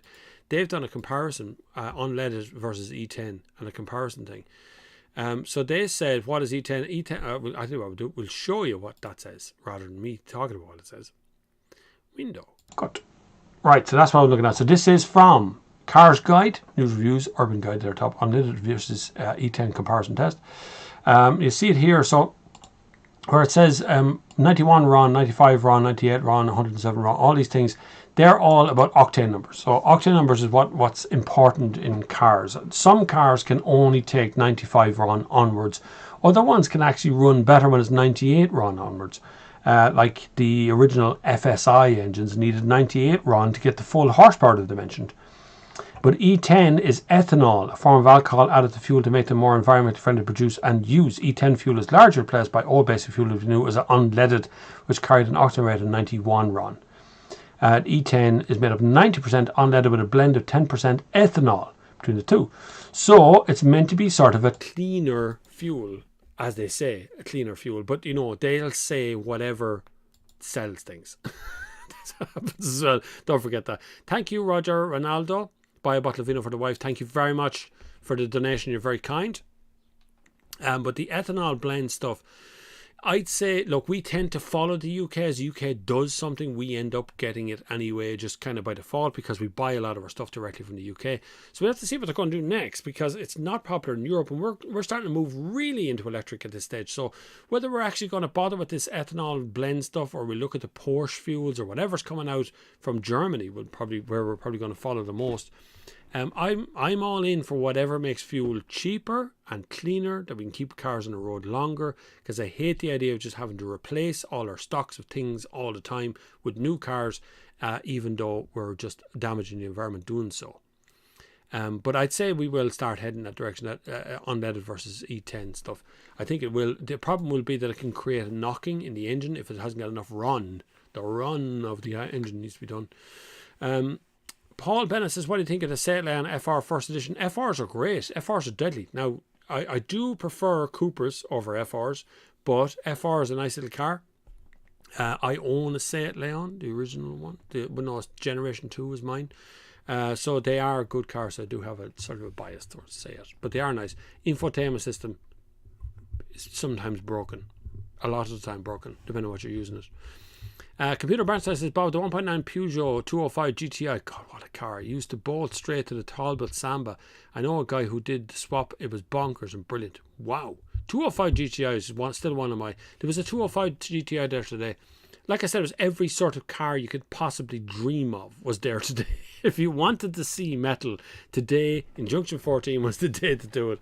But 205 GTI is still one of my all-time looking and driving cars. Unbelievable yoke. Unbelievable thing. Just a great car. Bob, what's your view on mild hybrids? Absolute garbage. Mild hybrids are complete fallacy. They do nothing. As far as I can see, a mild hybrid does nothing. So the problem is they put the word hybrid in it as if it did something. Most mild hybrids run the lights. So they put in another battery in the car that weighs like 40 kgs and it runs the lights and the air conditioning, maybe. Some of them assist the car up to 18 kilometers an hour, which they say is city traffic. Nonsense. It barely ever cuts in. It's definitely not a sales point. I would sooner have a good, decent 1.4 litre petrol than have a 1.4 litre mild hybrid, because the mild hybrid's heavier because there's a battery in there, a second battery, which is unnecessary. So I get rid of it. Thank you for answering. No problem at all, Slavy. Anytime a man, he put money in the kitty for the answer. See, that's how you get your answer to the top of the screen. Mick Daly, speaking of brake lights, all new cars must have DRLs by law, and as very few have rear lights that stay on. Peugeot, why? Because they're not required, literally, because most of this is compliance stuff. So they go DRLs, daytime running lights, only on the front, not on the back. I don't know why they don't just put the lights on and leave it at that. Not headlights, but, you know, just all the lights on. There's plenty of light shows, as they call them now, particularly with Audi, where they have these lights that go ring, ding, around the back of it. But yet they don't have DRLs on the back of the car. But it is just a compliance thing. They've been forced to put on DRLs, which started with Volvo. Volvo were the first company out with DRLs. And they kept it up. They were still going on. They reckon it was safer to drive with your headlights on during the day. I still do it. We don't have headlights or DRLs on the Leon 2006. But yet when I get in, I switch on the lights. I just switch on the headlights, switch on all the lights in the car, and drive with the lights on. And I know I probably use a little bit more fuel, but I always feel a little bit safer for that. The Butcher says, for that guy asking the questions, S-Max is great. 6 and 7 seats fall flat and 3 rear seats slide forward and back. S-Max handled like a normal car too. Exactamundo. That's why I was saying S-Max. They're very good, and they can be used a proper 7 seat all the time. When you fold them flat, there is a space in the back. I did a video about Curious Car Store YouTube channel recently, during the week there, which has 3 7-seat cars on. So we did look at MPVs in a video recently. We had, I can't remember what the 3 cars were. Not terrible. I did like the Renault Grand Scenic was the favourite of it, because it had the button that you could lower all the 5 seats in the back could be lowered in one click of a button. It was brilliant. Why did they stop making Toyota Avenzas? Literally because they just stopped selling it. People weren't buying Avenzas, they were buying Corolla. Hours at a time. So they kind of got rid of Avenzas over time. 3-box saloons have died out. If you look around you as to what's for sale in the market, look at what's on the road around you, just driving up and down the motorway. It's all small SUVs or hatchbacks. The 3-box saloon, traditional bonnet, seats and boot, has kind of died a death over the last few years. So Avenzas was surplus to requirements when it came to what Volkswagen or Toyota was selling in this country. WW18, Bob, I would understand things like toll roads if there was no road motor tax. Correct. And then VRT is a big shambles. I would love to get an i30N in a year or two, but the VRT makes it impossible. I think you pretty much. To import a car right now, VRT is insanity. But you're dead right. We're paying tolls on roads and we're paying motor tax. Now I know motor tax is an environmental tax. If you look at it now, the way they've strategically placed it, they're targeting a CO2 emissions by motor tax. They're not calling it road tax anymore. So they're doing that. But it's still frustrating, to say the least, when you look at how much money you spend on motor tax, the condition of the actual roads, and when I want to go anywhere, I still have to use a toll bridge. It just, what are you talking about? Really frustrating stuff to do. Liam Hearn says that Talbot, sorry, when you were asking how would you describe it. I describe it all right. Roger Ronaldo, thank you very much for the $20 or whatever. Is that Australian dollars? What's that mean? I don't know what it means. Andrew Evans would move from a 2014 2-litre diesel Peugeot 508 to a Renault Megane 1.2 TCE Dynamique S-Nav. Be a wise decision. Yes, you're moving to a petrol. So yes, you're going from 2-litre diesel to a petrol car. The problem now, so this is where the confusion starts. You're moving to what you'd believe to be an environmental move. You're moving to a smaller petrol. But you will notice the difference in fuel economy. You will notice the difference you're not going to save a lot here, because petrol is 150 and diesel is 140. Or somewhere between those two. So you're going to spend more on petrol than you were on diesel. Plus you're not going to get the same fuel economy out of it. Just so you know. But it's a nice car. It's a good move that you're making between a 508, which would be the 2014 model, very limited storage inside the cabin of that, versus what you're buying now, which is a newer car with much better storage and much better interface and sat-navs and things. It's really nice. But they're a lovely car to drive. But just so you know, you're not moving from an environmental choice to an environmental choice, or you're not going to save money by moving one to the other. They're still going to be quite expensive to do. Paul Dunn. Owen Anglem, did this steal ignition key from your house and they can't hotwire cars like the 70s, 80s and 90s? That seems to be a thing. I've seen a few of these posts around the place. People are talking about the keys being stolen or being cloned. Keys being cloned as well. But like, car companies tell me it's nearly impossible to do this. And yet I see people talking about this happened some night on one particular car and they got it on footage.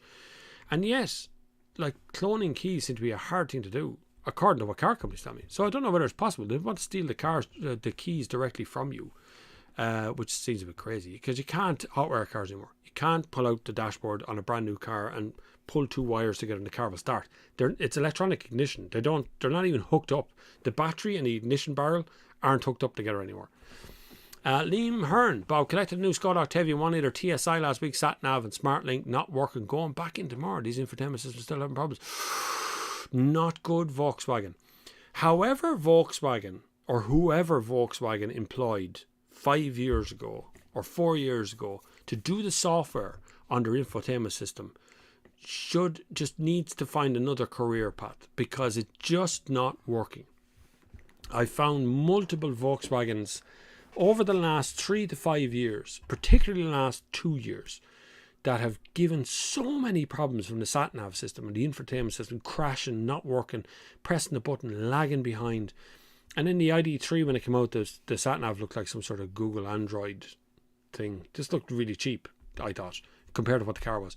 I'm surprised at Skoda though, but I'm sure they'll fix it for you as things go. But a SmartLink and wireless Apple CarPlay was buggy as well. Even wired Apple CarPlay can be buggy at times.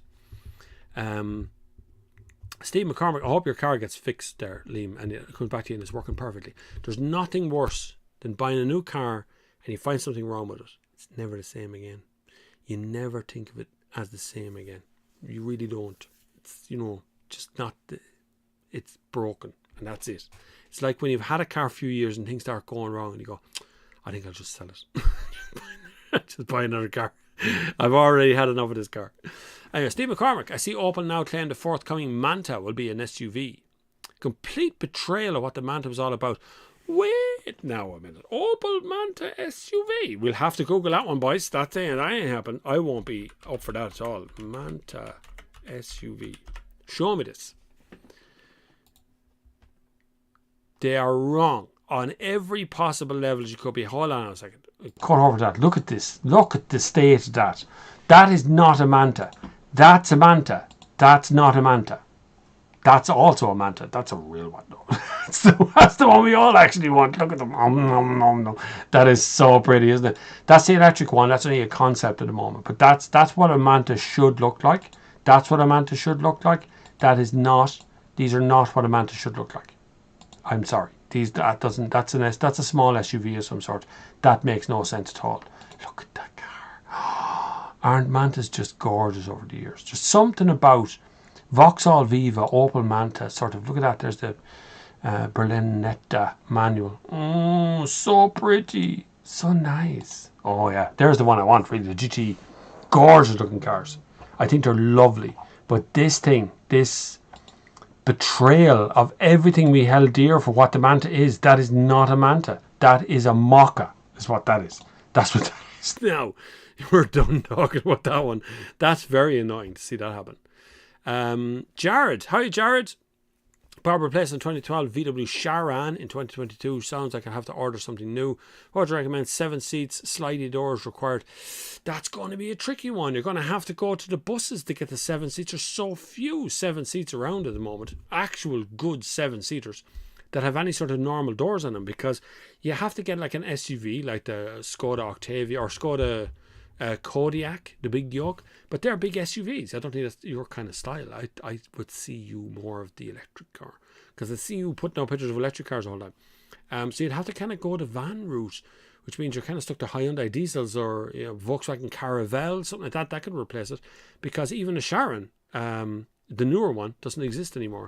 They got rid of that kind of 7-seat thing because people weren't ordering them, so they started to get rid of them. So slidey doors are going to be a problem for you. Mazda used to do the Mazda 5, was it called, or Mazda something 5 in here, and that was good. That had a slidey door on the side and slidey seats inside. I think it was a 6-seater door rather than 7-seater. Let me know how you get on with that, because the 7-seat thing is a big issue at the moment, as people are looking for that, but they have to end up in a 9-seat van.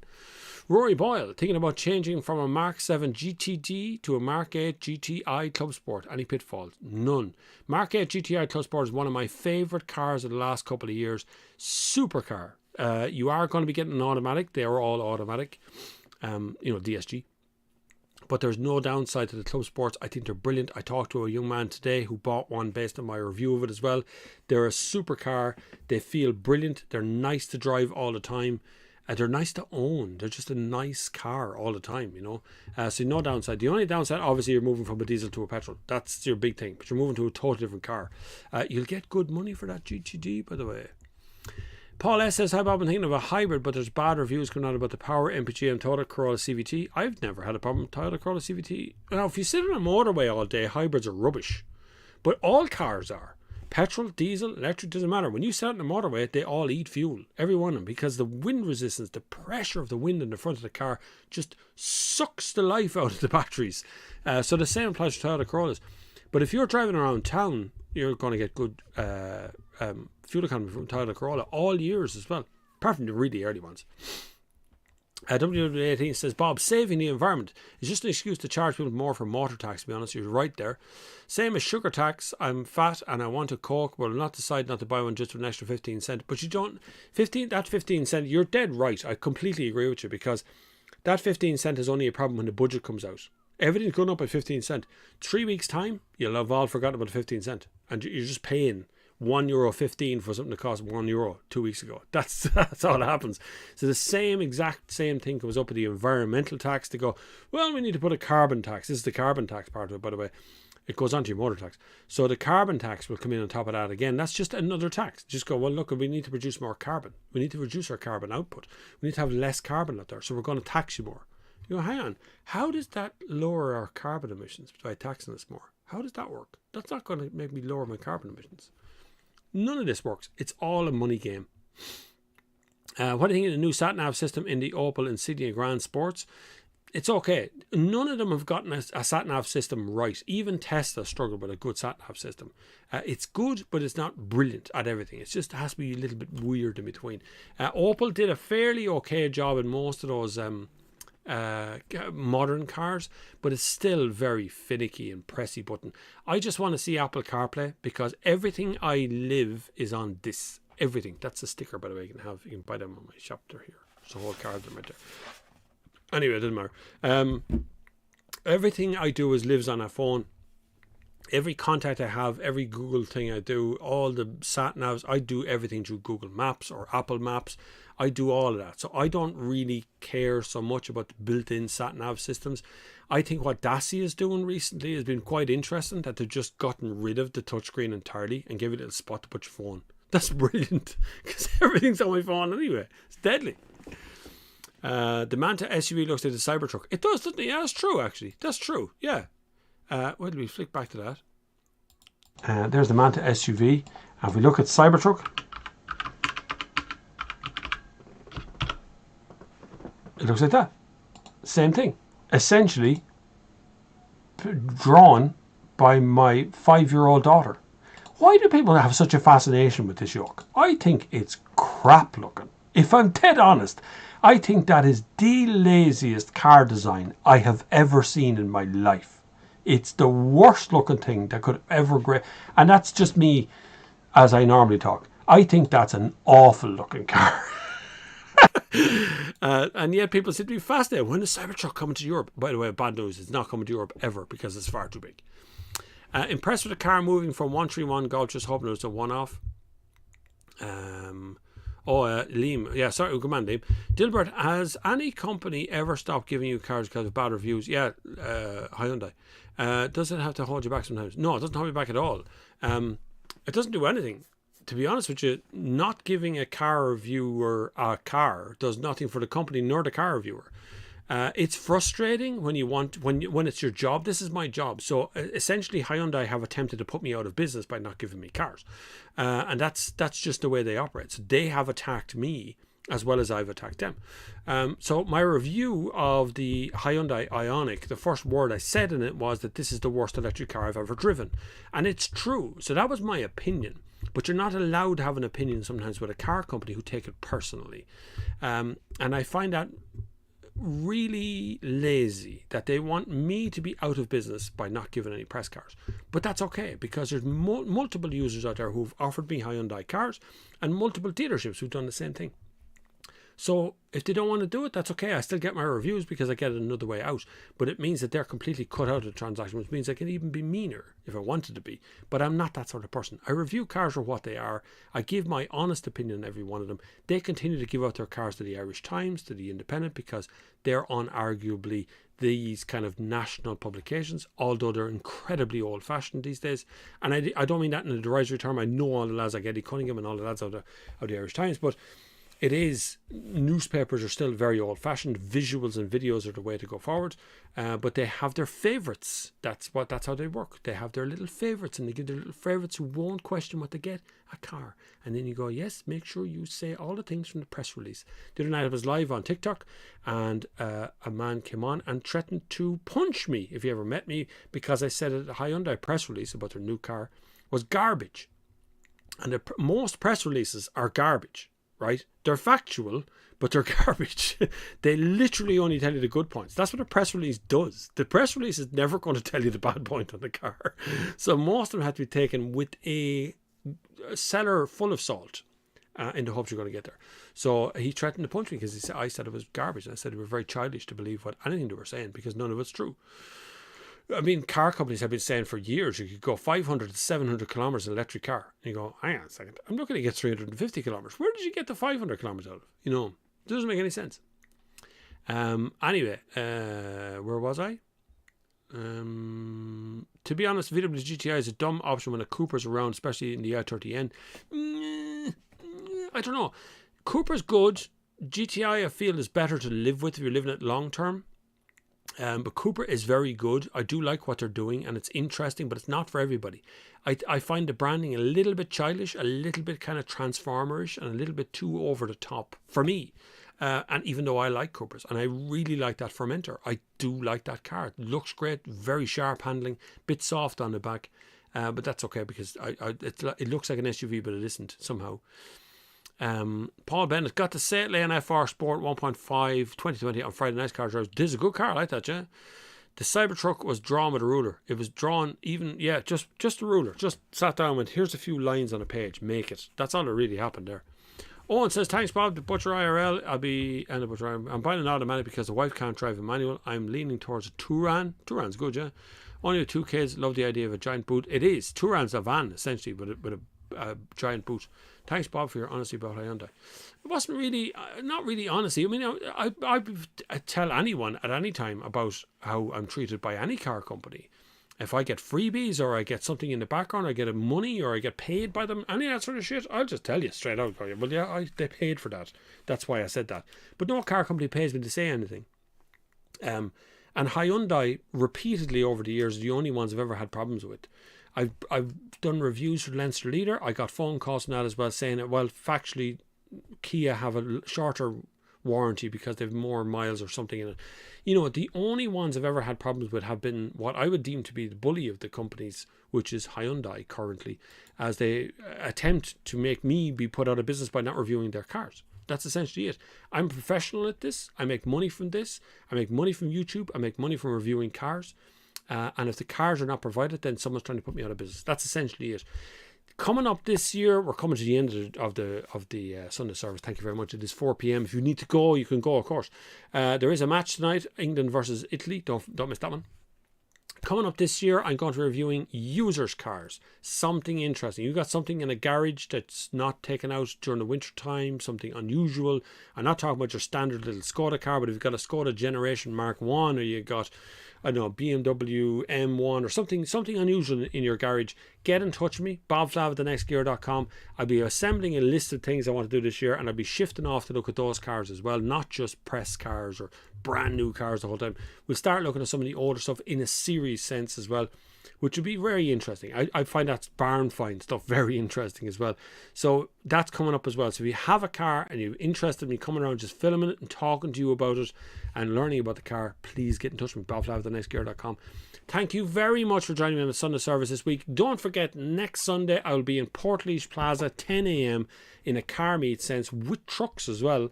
And then on the 31st of the month, we will be in Junction 14, Mayfield, from 7 p.m. for the evening, with all of the fancy metal you can possibly wish for in the one location. Thank you very much for joining me this week, and until the next time, I will see you on the far side.